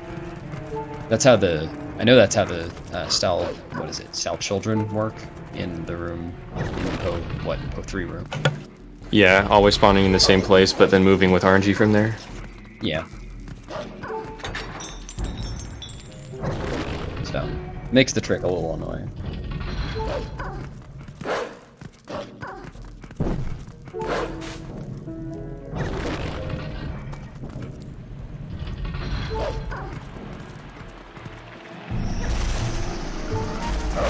This room, oh, Jacquaid's gotta be careful. Oh, it looks like, yeah, okay. Looks like he killed him. That's good. Still gotta be careful, he's on pretty low health. And this room can kind of be, you can see why. There he goes, he's just going ahead. Oh, smart. Oh, I didn't notice he skipped the red rupee text on the previous redev. Almost got through without getting any red rupee text, that's cool.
Jacquaid's finally through that pesky Po door.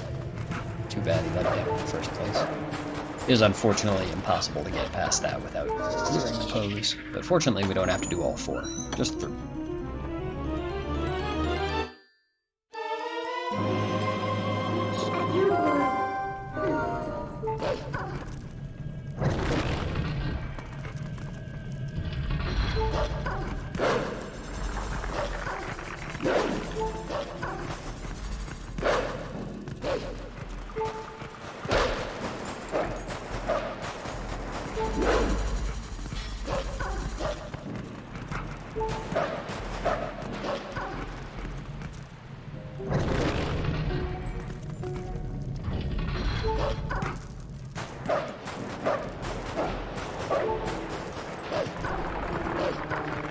Should be seeing ball and chain birds here. Oh, maybe not. Okay. Guess we'll be doing some ball and chain strats in Hyrule. Looks like it, yeah. Probably just didn't want to deal with the ball and chain strats here, I guess. Yeah, it can be annoying if you're not all that familiar with it. Oh, that's... Fortunately... As long as you have 2 water bombs for Zant, that is the important thing. Yeah.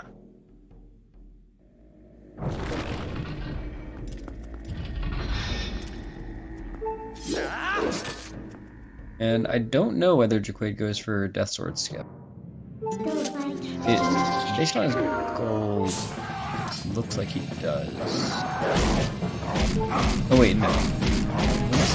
I have no idea. We'll see momentarily.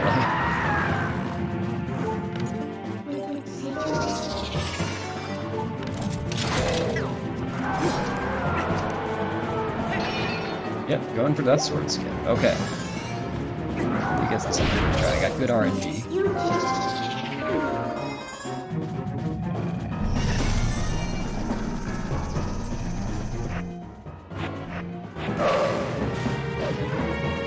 10%, very nice.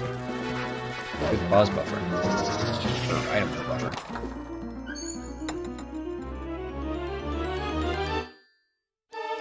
And that's another gold.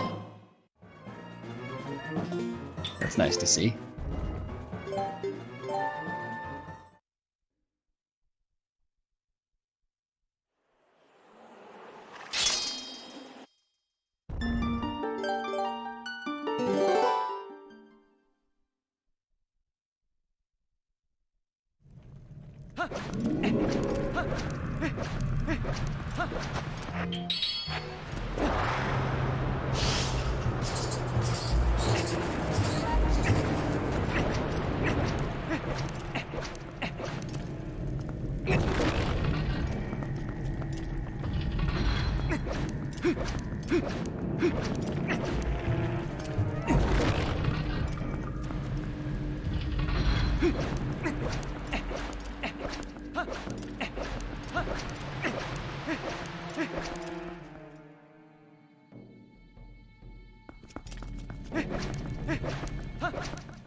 Alright, and we're at the Stallard thing.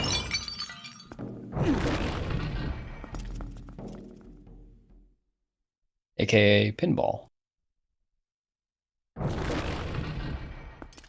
Yeah, Stellar's rough.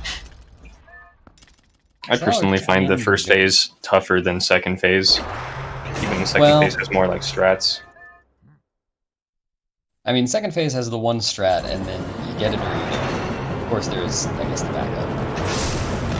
First phase, yeah, that's basically it's A bit of an RNG fest. Basically, you just want to find an opening between the Stal Knights and reach Stalord. Stal Knights. I think that's what they're called. I thought they were Stal Troops. They might be Stal Troops, yeah, that sounds right. That was a really clean phase one from Jacquaid, regardless of what they're called. Yes. And most people run this game, or most people who run this game run on the GameCube, to answer the question in chat. But you can run it on Wii or GameCube. Both are possible. They're just different.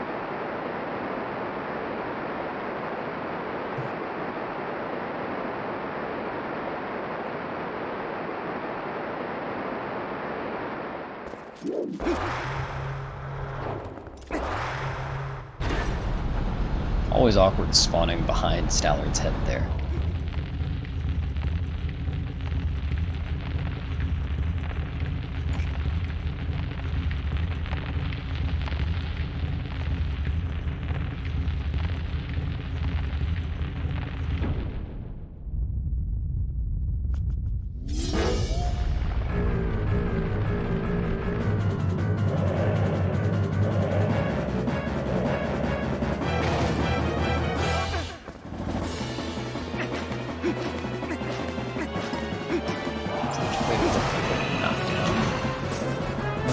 Oh, dang.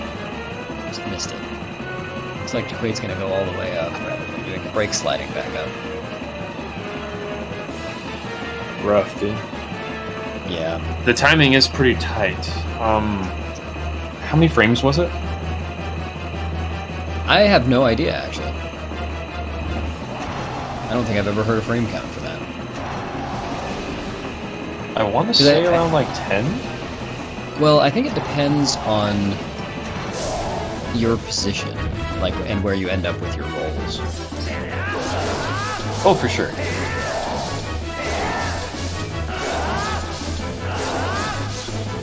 Oh, yeah, the Jacquaid is running the GameCube version of the game, probably on a Wii, just in GameCube. But yeah, the GameCube version is by far the more popular for speedrun. That's Yeah, an the unfortunate GameCube has LJAs with the boomerang while the Wii doesn't. That's probably one of the biggest differences. Wii also doesn't have map glitch. Right. And Back in Time is very difficult on Wii, right? It's harder, yeah, but still doable, especially at the beginning of the run.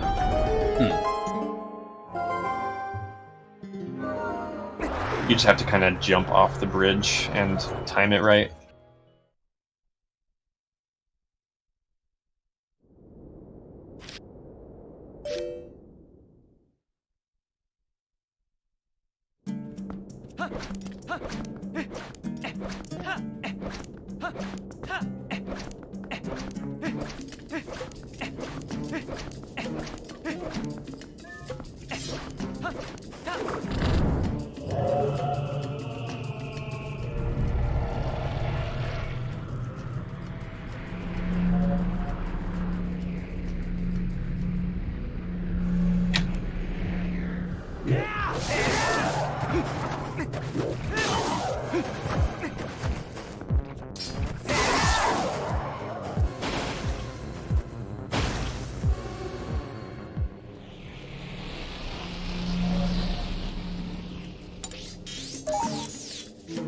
You can actually skip raising the mirror here simply by zooming into the map and activating portals.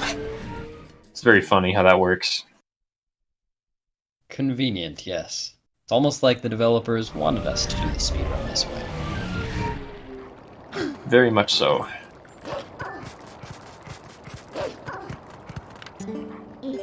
Now we're going to be doing Early City in the Sky. We're going to clip past an owl statue and go straight to repairing the cannon, skipping an entire dungeon.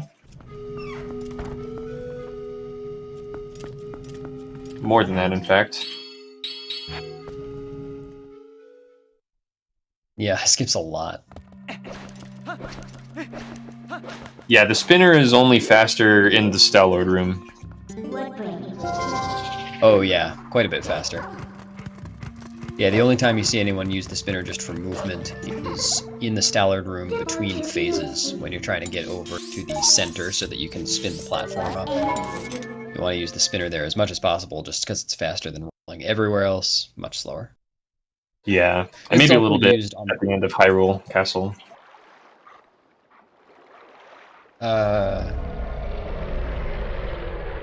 Wait, what? Oh, is that faster to use the spinner at the top of that? Feels I don't even faster. know. Oh, okay. If you do it from a certain side. Yeah. I know what you mean, hopping off the right side at the end. Yeah.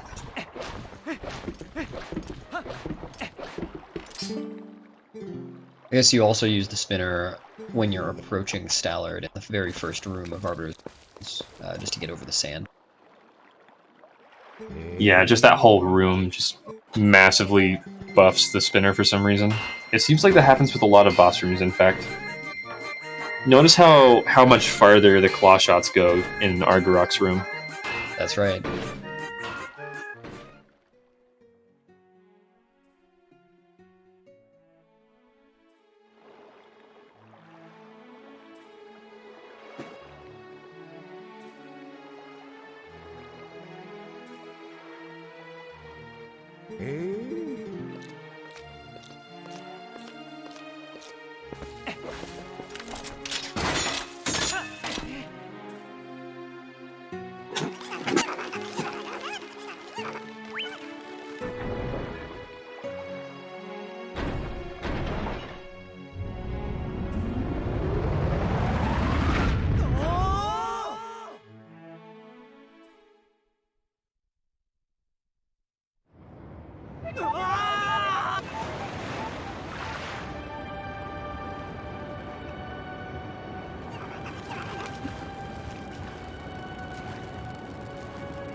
Which noise movie?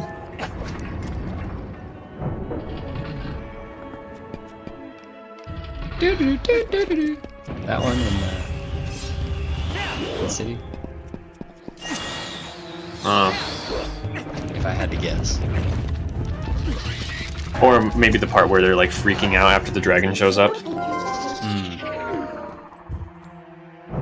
Good trigger. What makes me laugh is the part where the one Uku runs out of the shop and meets up with regular Uku, and they both just kind of like stand there calmly while the sound is still playing. I don't think I had noticed the sound there. Kind of a flapping sound? No, like they're screaming. Oh, the screaming is still going on there? I noticed that. Yeah, it just keeps on going for a second while they're like just chilling there, and then it stops eventually.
Got Argarok's cutscene skip there.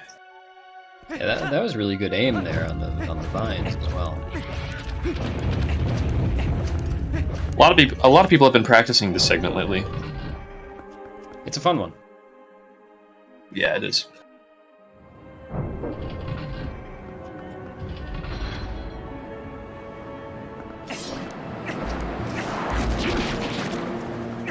Ooh. Baba to Bonk combo.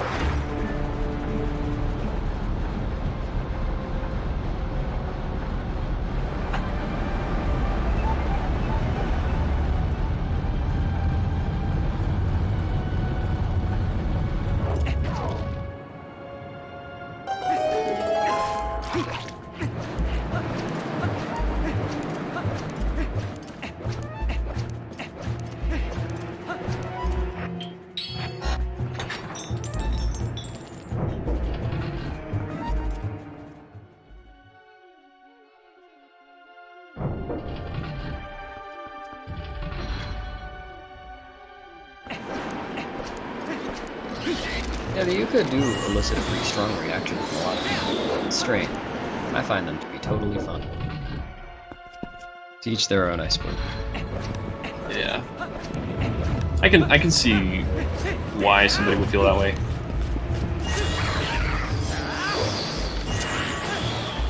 I feel strongly about how well Jacquaid is doing this room.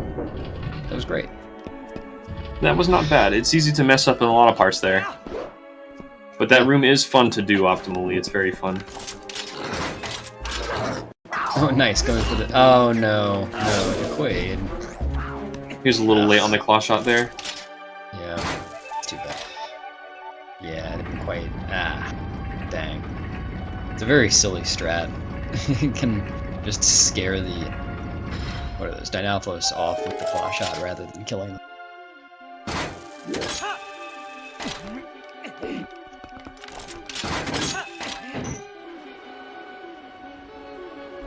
I imagine Jacquaid, excuse me, would not have gone for that in what he considers to be a PvP attempt.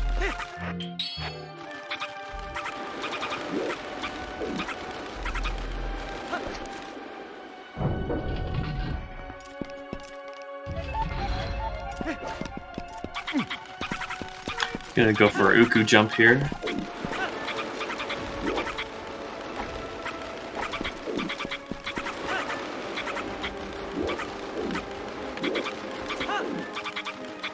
He even did a little bit of C up there to be safe about it. Nice. Yeah, that's... Oh no! Just hopping back and forth. I really hate analog glitch on that particular level. Yeah, the camera angle can make that really annoying.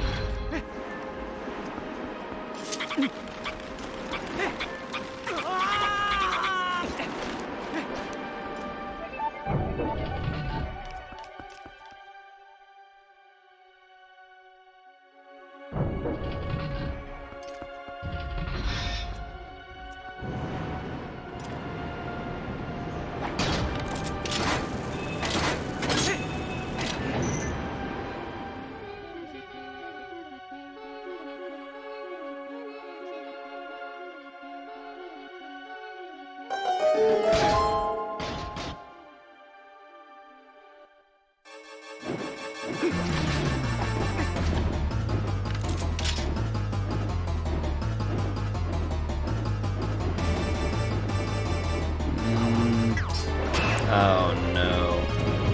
Oh, rip. That... It's a really, really precise trick. There's a single pixel that can work for claw-shotting that target early and skipping the fight.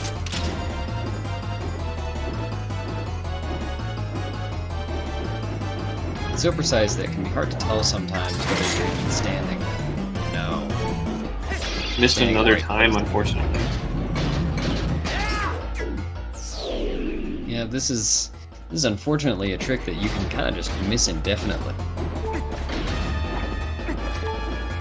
I don't know if I've ever missed more than 3 in a row. I could definitely see it.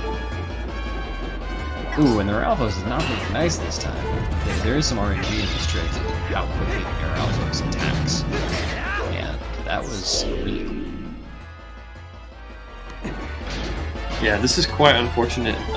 Sometimes runners will like have 5 tries where they fail the trick, and then on the 6th one they'll get it instantly. You know, they'll get it really quickly. Looks like you got it now.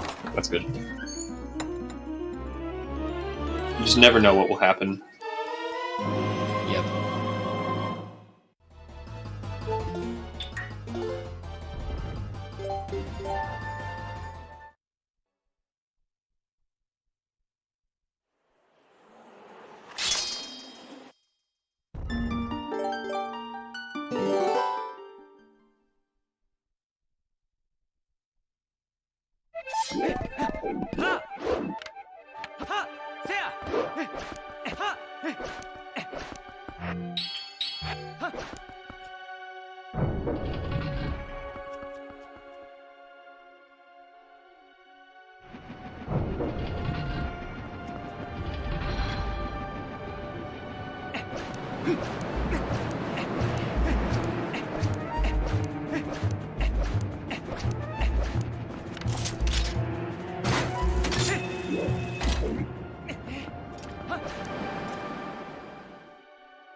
As far as I know, the only prize in this tournament is bragging rights.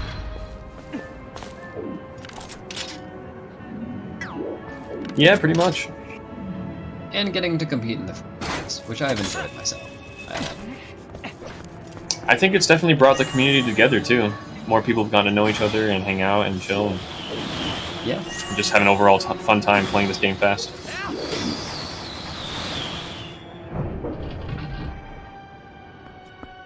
I remarked to someone at some point that I realized before this tournament that I had never spoken voice to voice, as it were, or TP run before commentary. And I've been enjoying it. You know, I talk to people in their chats, I talk to people in my chat.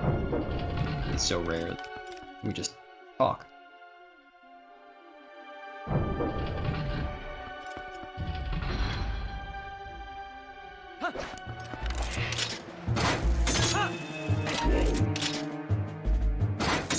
There was not Nick.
I'm gonna fight Argurock now.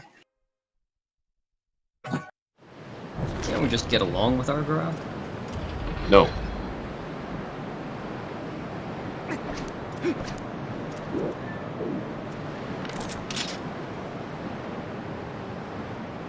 Well, I actually think that Bo is harder to get along with. Argorok just seems so cuddly.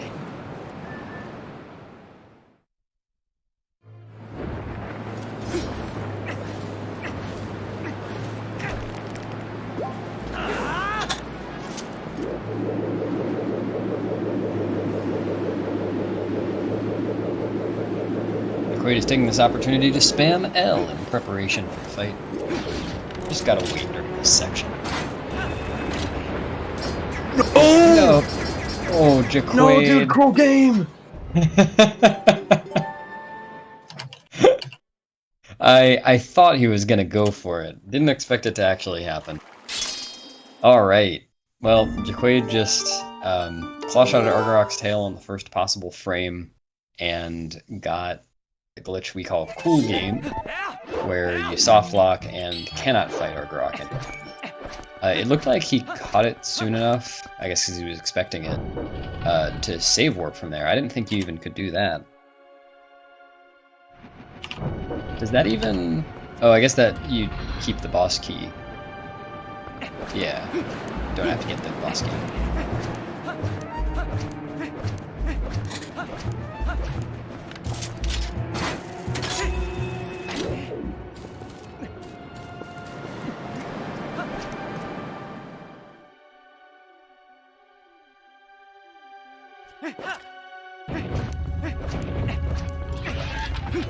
Well, I guess Jacquaid gets to do Fan Tower again.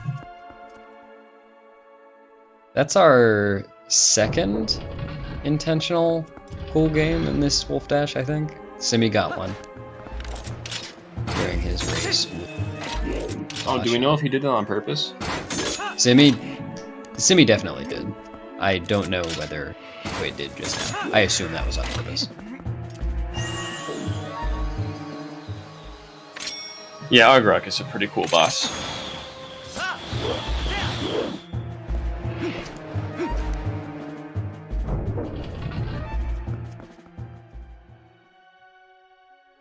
I think it was quite creative how Nintendo went about designing this boss fight.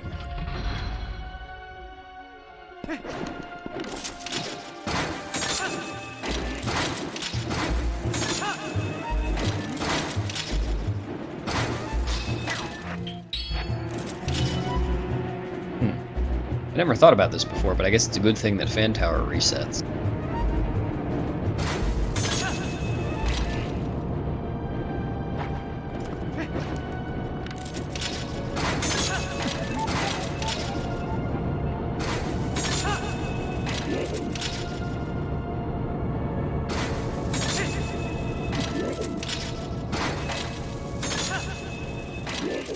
Nice clean fan tower. Well, almost. There we go.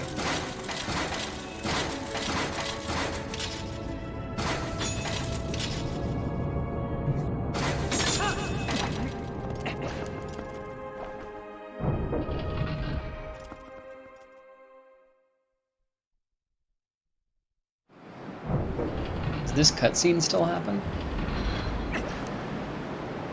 It does.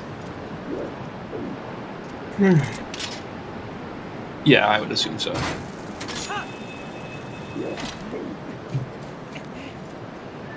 Alright, Jacquaid. Cool game number 2.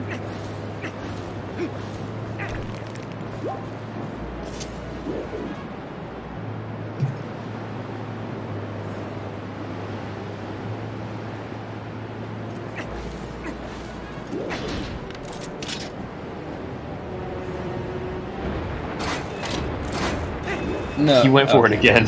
You went for it again. Had he done that like a He's frame earlier, he could have gotten it again. That would have been freaking hilarious. We would be here all night just watching cool game after cool game. I'd be down. I guess there are worse ways to spend it.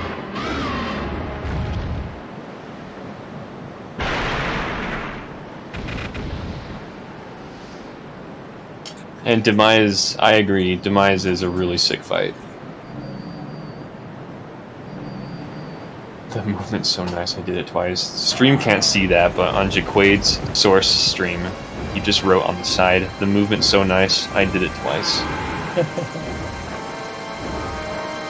Just thought you guys might want to know. I did want to.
Not too much to say about this fight. Wade's doing some big skips here just by moving in a very precise way. Keeps the fight short. It's pretty much still an auto scroll. Just gotta do a lot of hanging out.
You meant that, Jim?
What up, my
I wonder what that 5-minute time loss on Argarok was.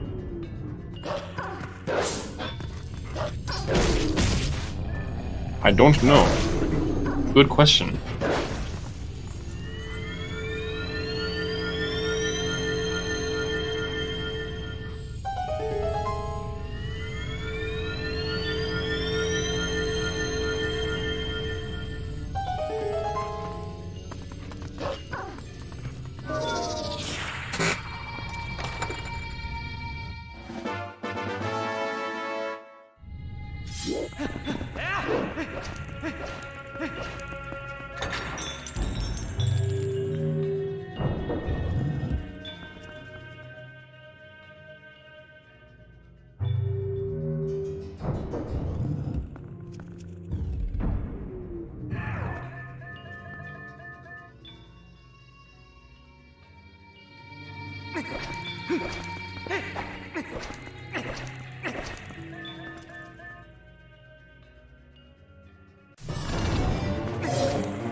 You can often tell by how a runner does the phantom zing whether they were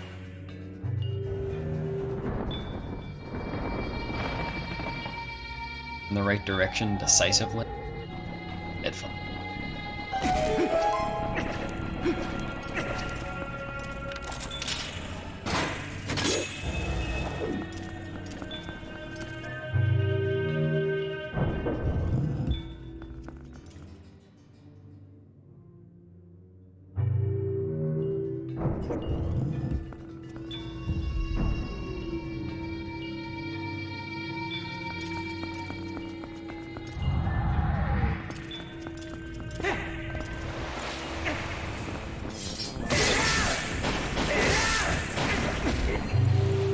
Oh no. Oh, okay.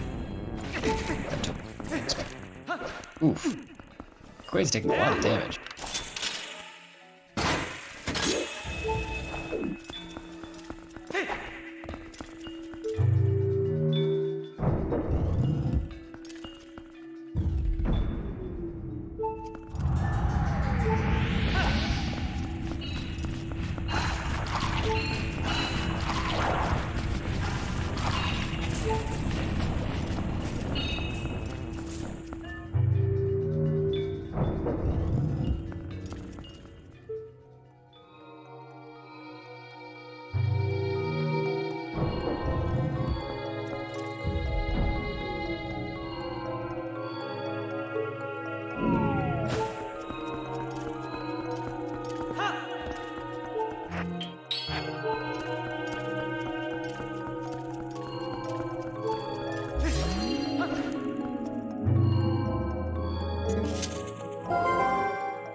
Didn't fall there, that's always good.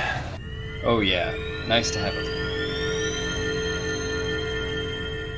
This room is pretty notorious for killing lots of runs in Palace. Yep.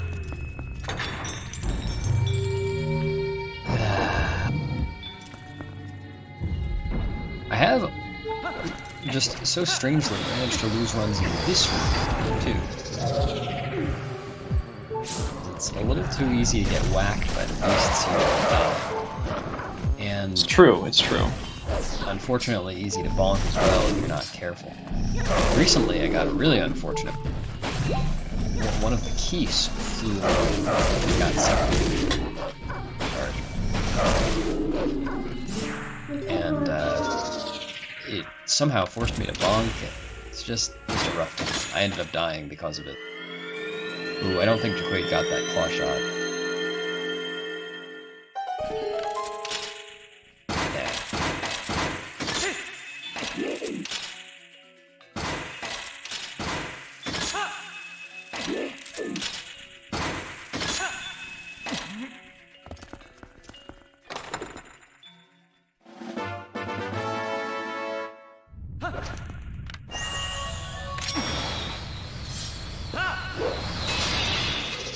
Ooh.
also managed to lose a run here.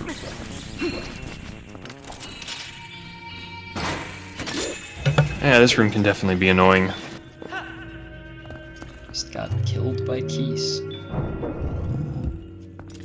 Still, the best run I've ever had. It was better than my current PB. Right? Someone has probably lost a run just about it. Maybe not the first one. Other than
Nice LJ there.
This race has just been Jacquaid for over, well, about 2 hours now. Sloth was racing Jacquaid, but decided to call it quits after a pretty rough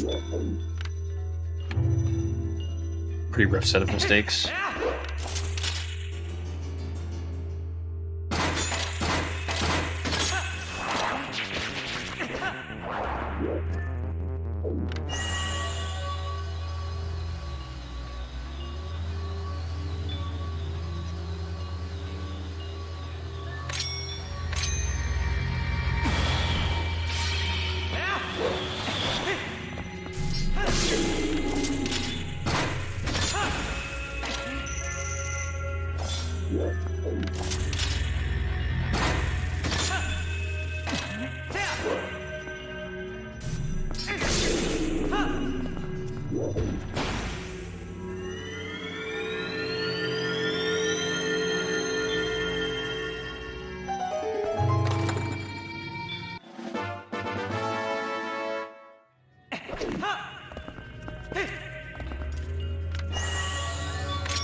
What happened?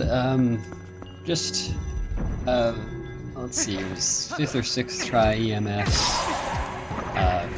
4th try Forest Bid, missed Gorge Void, missed Deku Toad 1 cycle.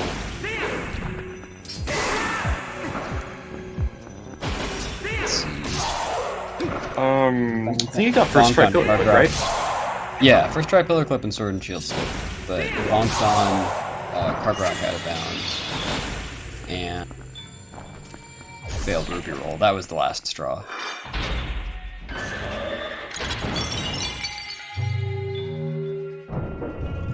Or, oh, was it 2 times?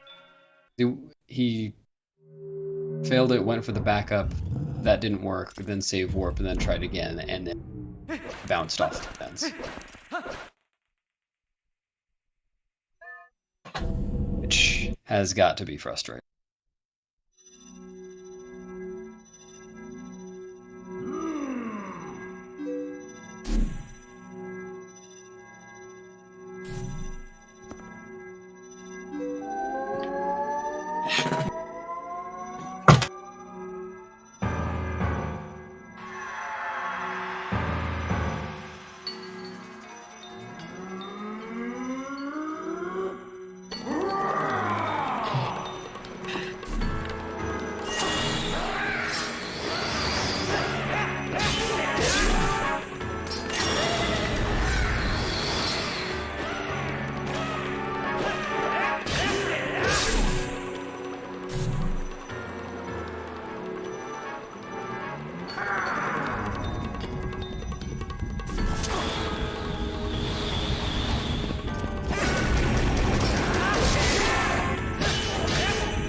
Missed the 1 cycle there.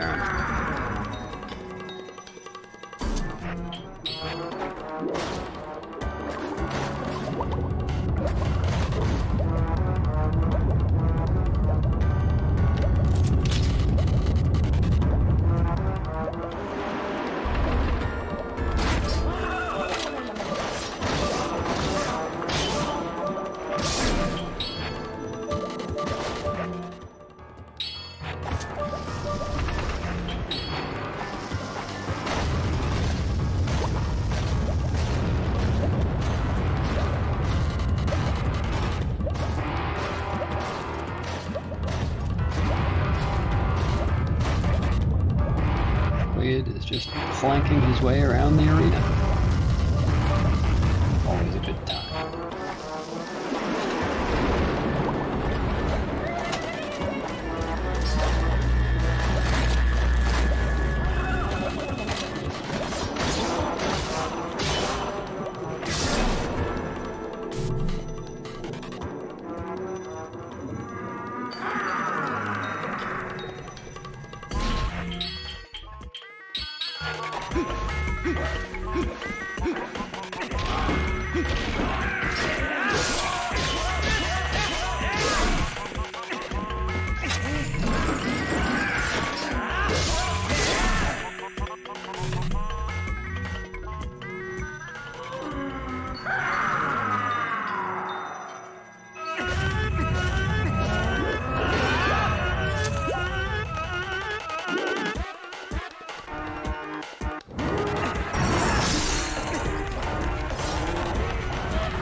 He just rolled right into him. That's what he meant. Looked pretty decisive, though. I mean... Yeah.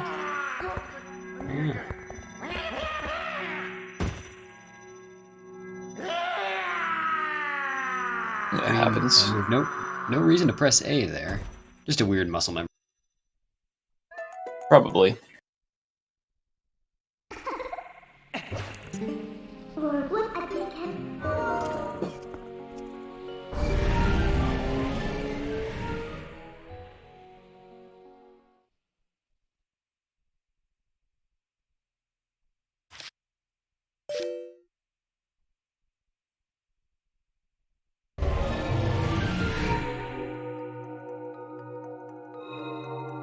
Chris Neal. Chris and Mike.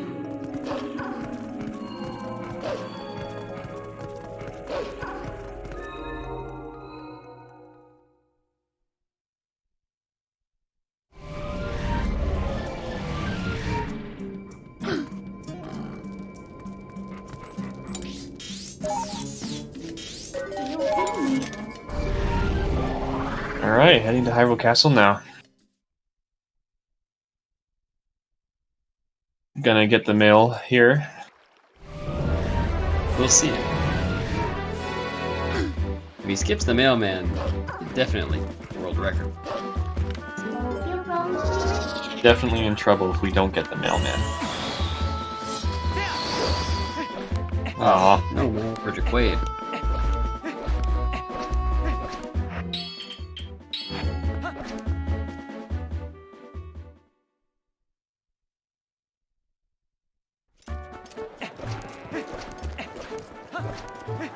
Maybe next time.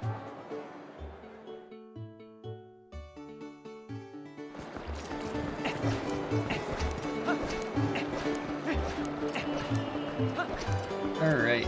It's time. Oh, just missed the bonk. It's time for the best cutscene. We have Squid now. Oh, yes.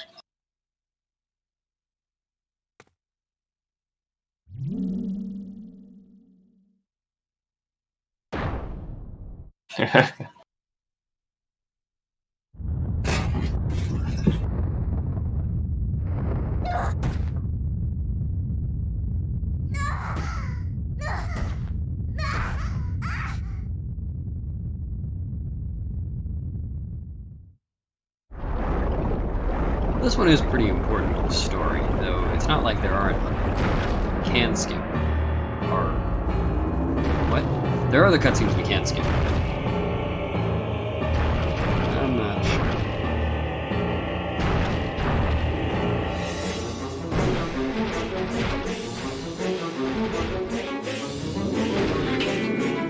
Fastest time in the tournament. I'm not sure. Listed in the bracket. Pretty sure Adi got 256. No, Nimzo got a 54.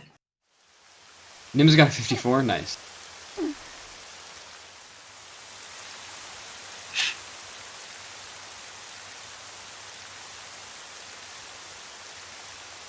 Very early 54, too. In a tournament race. Was it seeding race? No, it was kind of recent. Oh, wait. It was not a Wolfdash race, I don't think. I think it was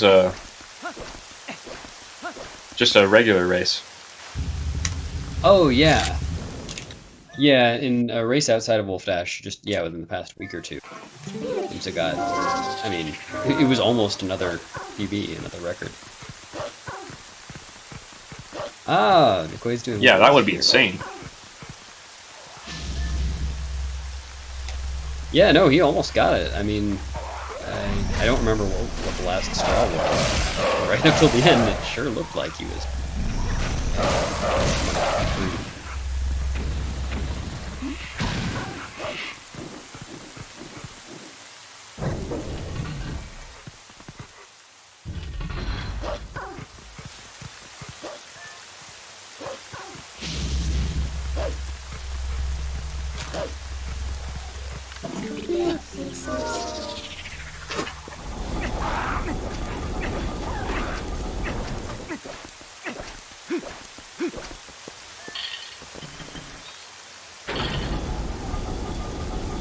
King Bolin 4 fight coming up here.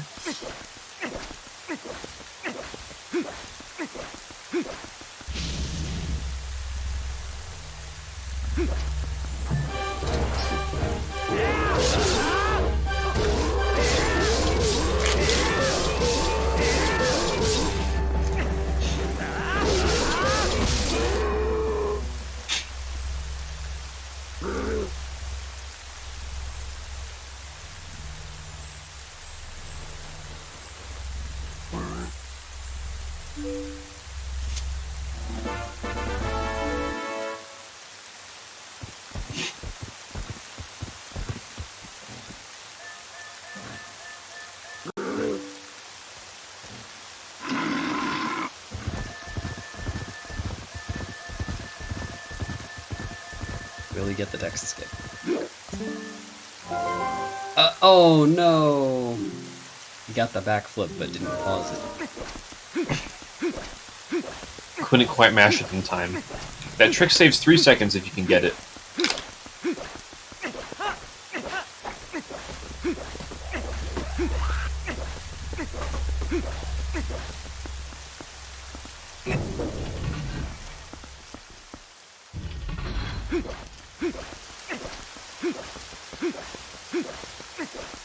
Yeah, I get you, Pokemario, especially during KB3 when you have map glitch active. You really don't want to die there.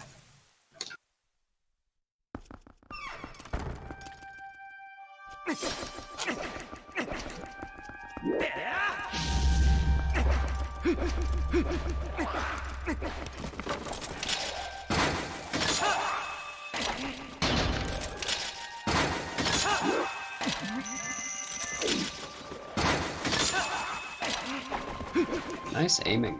I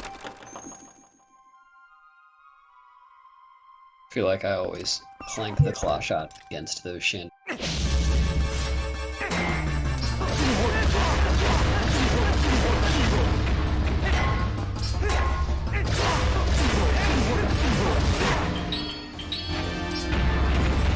Whoa. That was quite an equip.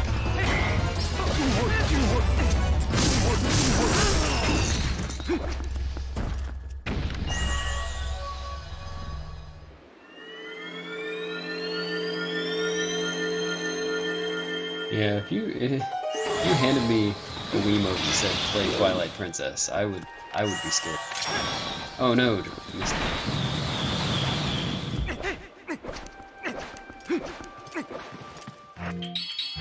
Yeah, what do you do if you forget finishing blow? Can you save warp out of that fight and then go get it?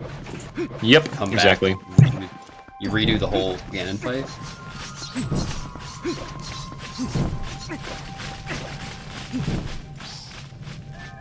Wow.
What?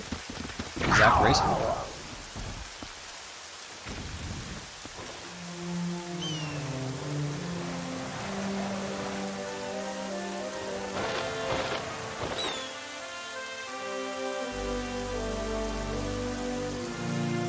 Oh.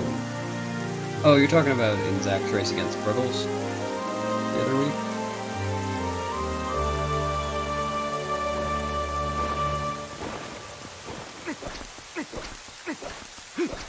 Yeah, that was a great race.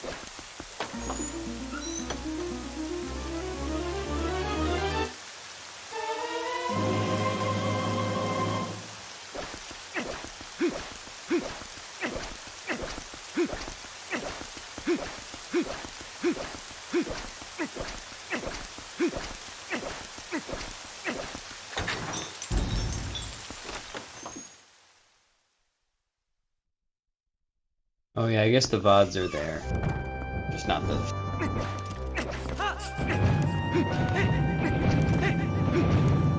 The casual playthrough, you can't miss finishing.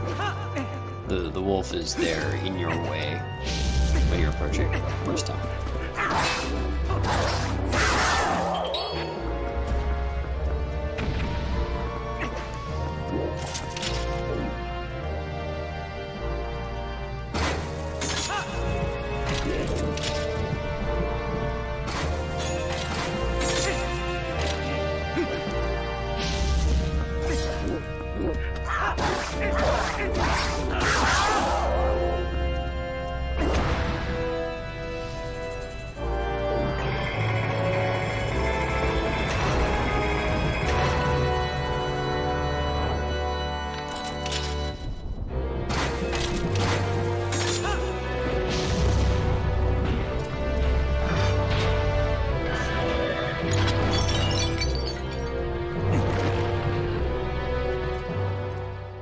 Alright, time for Jacquaid's RNG time loss split.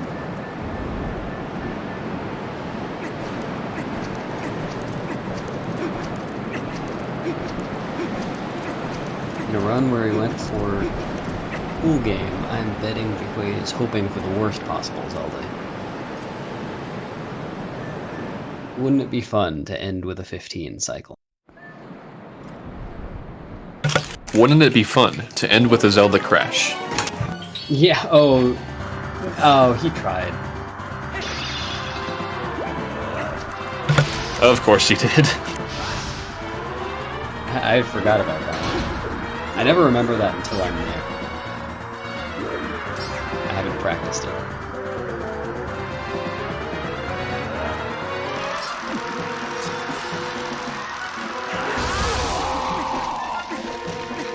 If he had gotten that one, he wouldn't have finished. There's no way he would have gone back. Claw shots. And finished the run. Yeah, because he didn't get that save warp, it's true. Yeah. So that would have meant a rematch, I guess. But no. Didn't get that.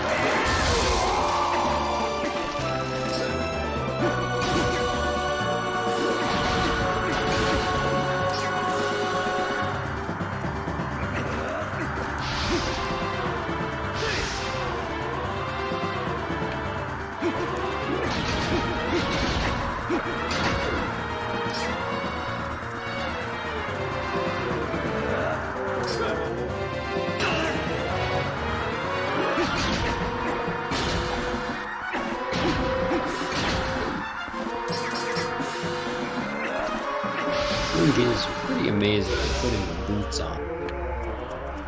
I'll have to learn that skill set.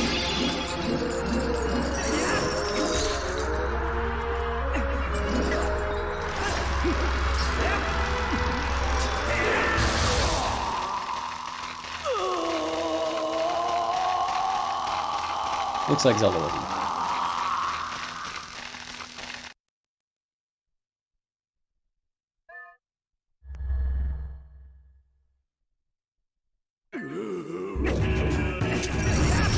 We have something like 3 minutes left to do.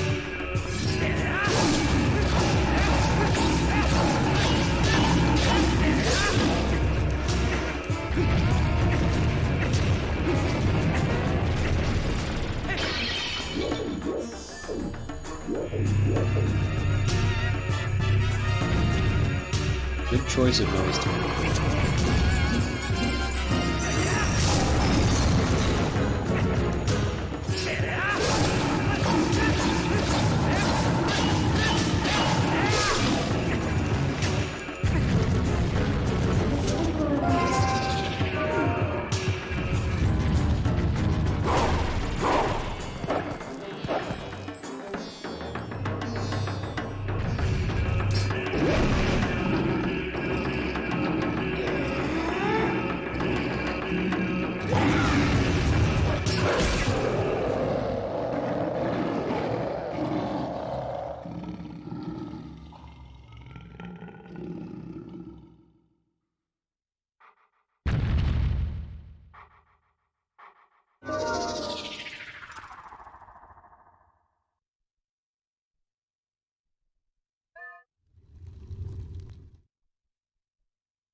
Homer Simpson telling me to quite that. That was a very clean horseback.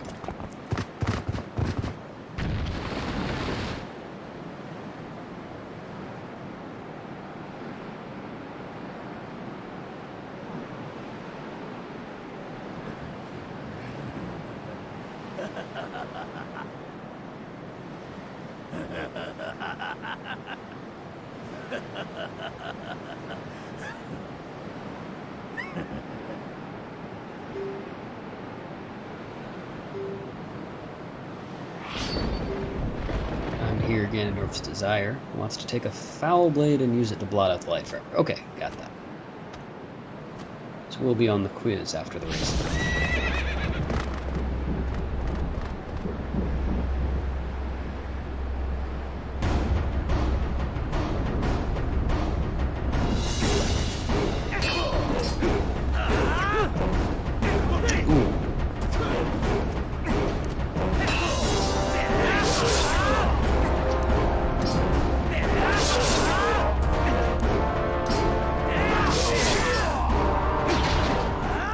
Alright, Iron Boots finished too.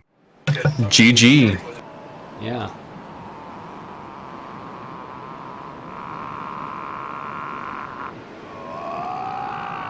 Yeah, he's just saying he doesn't want to. He wants to be a villain. That's what he's saying.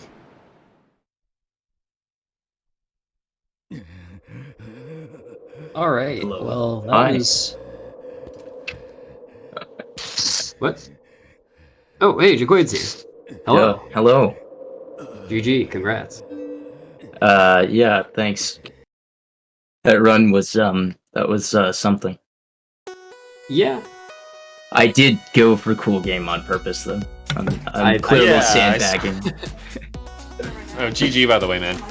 Thanks. So I guess that would have been a 303 if I didn't go for. Oh well.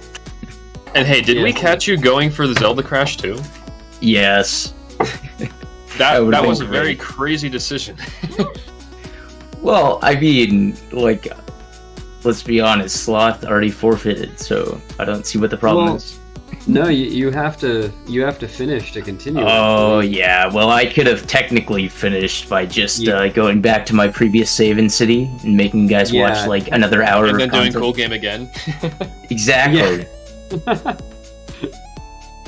That's what I was saying. You technically could, but I mean, I almost got the save in Hyrule, so it wouldn't have even been that bad if I had just pressed start. well, almost. Yeah. That run was awful, by the way. That was a very good start, though. No, dude, I missed a rupee roll. That one was not even that good to begin with. Yeah, the very start. I meant. Okay, so rupee roll was awful, and then like MDH was terrible, and spinner Oh, was that bad, ended. so I went for DSS, right? And crushed I it. don't know, man. Yeah.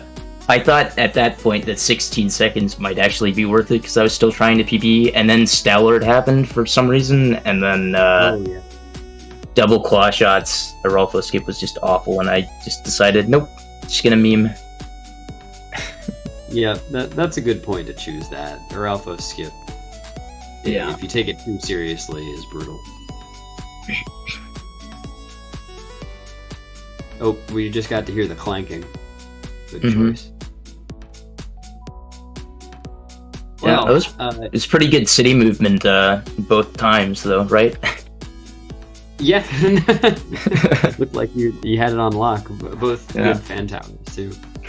I was gonna say I noticed at some point checking the brackets during the race that you'll be facing off against either Simi or Case next. Yeah, I don't even know when they're racing, so Yeah.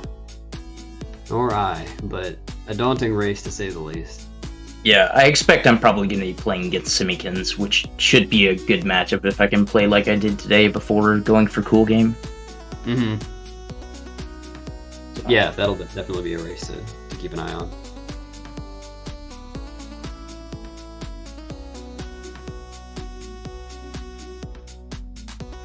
Yeah, I think I tried to go for a cool strat in the Zant fight, but didn't quite get it. Sad. Oh, you were trying to roll past him in the spinning phase? I was trying to roll into him, because if you like roll directly into him and then get the combo right after that, it saves like 1/10 of a second or something. Interesting. Okay, so you rolled into him on purpose. We were confused. Yeah. That would have been quite a thing to do by accident. Yeah, well, I figured your muscle memory just kind of failed you or something, but that's interesting. I didn't know about Well, that it one. did fail me at the beginning of the phase when I like did something really weird for the second set of hits, so I don't know. Oh, yeah, it did look a little weird, but it worked. Yeah. When is the next race? I don't think there's another scheduled race. Oh, yeah, I think this is the last one currently scheduled, but it will probably be within the next couple of weeks. Just need to get people to schedule them. This tournament is going to last a long time at this rate. Yeah. There's like, what, 6 matches that could be scheduled right now or something like that? That sounds right. I don't know. Yeah. It's probably like 4 or 5, actually. Whatever. Close enough. Let's see, we've got 1, 2, 3. Actually, just 3? Oh, just 3. 4, right? Because Ike and Zelu as well. Oh, yeah, that's right. 4. Yeah.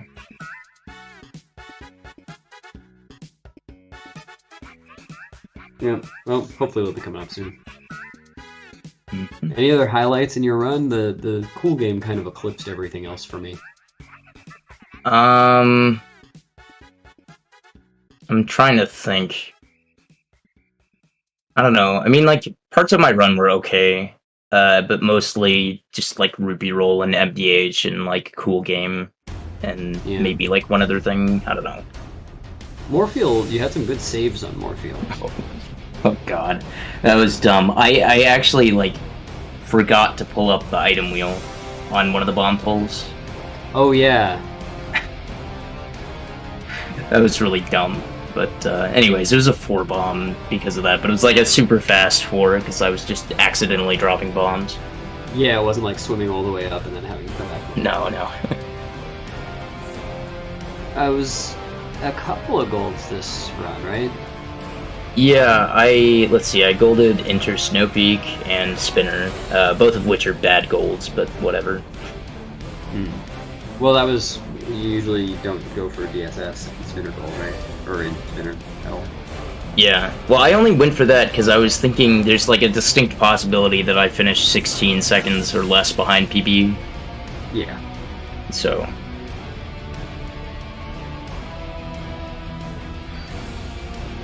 Oh, and you got to skip the rupee. You got to skip the rupee chest. Oh god, I'm never doing that again. Well, yeah, the trick there I've learned is to not target. The first time I ever tried to skip it and go that way, I did the same thing and I avoided out. And Yeah, I actually had no idea what to do. I'm like, I guess I could like be attacked or something. I don't know. yeah, well, I mean, you can also just run around the normal way, and I think that loses like a second to doing the jumping over the railing optimally. Yeah.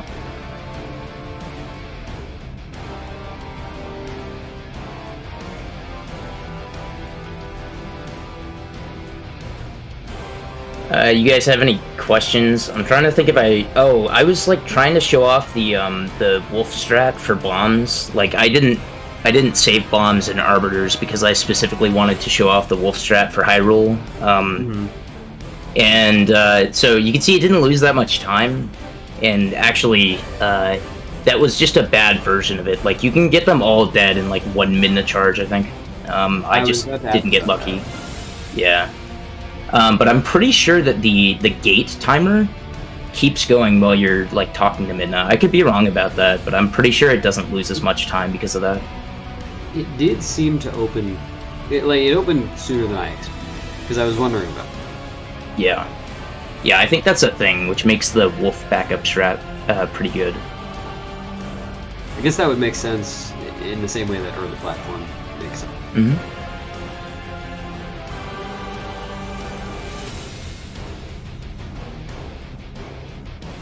Oh, did you guys see the claw shot go through the sky cannon when I was leaving city? No, I saw you added it to your blue thing on the right, but no, Yeah. I think I was in the back doing that. I think. Oh, okay. Well, it did. It was pretty cool. Yeah, I've done that one before. That's.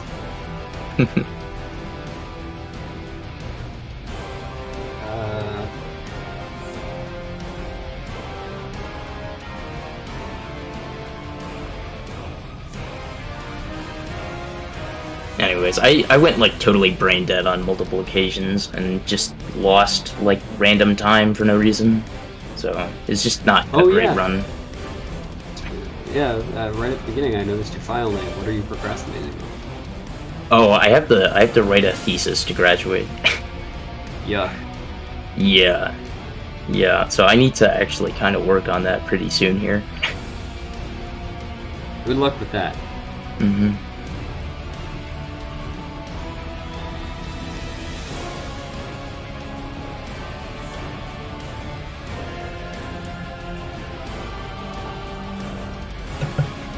GG's Jacquaid. Thanks. So, yeah, well, you did way better than I would have ever done, so I hope that means something. Oh, also nice nice swag strats with iron boots during Zelda. Oh, yeah. Yeah, that's fun to do. Yeah, I think that's something we wanted they wanted to ask you about. I was also trying to grab the heart with the ball and chain at the end there, but I ran out of time because she was doing a lightning ball. There's another thing too. I let go of the spin attack super early. I think that saves like a little bit of time. Yeah, didn't you frame count it? It was 2 frames or something? Yeah, well, it depends. Like, I think my last one was ridiculously super early. It was very early. Yeah. I had forgotten you went for the claw shot strat on Dynalphos in City in the Sky. Oh, no. Yeah, don't remind me. Apparently you have to be, like, at the center, and I was just not. It could have gone worse. Yeah.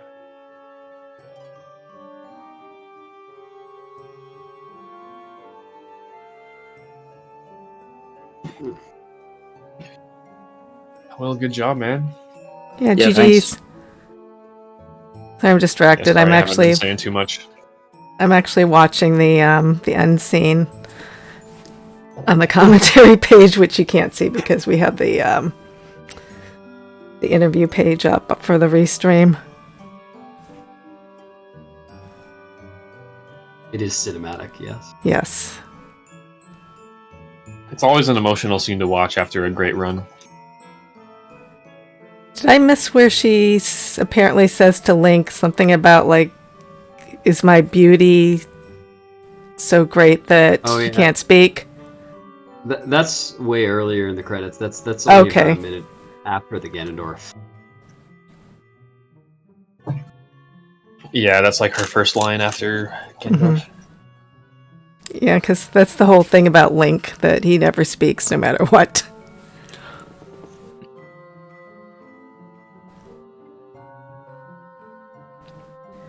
Okay, I guess anything else anyone want to say before we wrap things up? No, not I really. think I'm set. Okay, well, GG's. Good luck with your upcoming matches. Hopefully there'll be Thanks. more matches. Thank you very much, JD and Bewilderbeast, for doing commentary tonight. It's very much appreciated, and I guess we'll call it, well, a night, at least a night for me. I'm sure it's morning or afternoon for some people somewhere. So thanks everyone for joining us, and hopefully we'll see you at another Twilight Princess restream or something else on Zelda Speedrun. So in the meantime, take care. Thanks. Bye. Bye. See ya. Hello.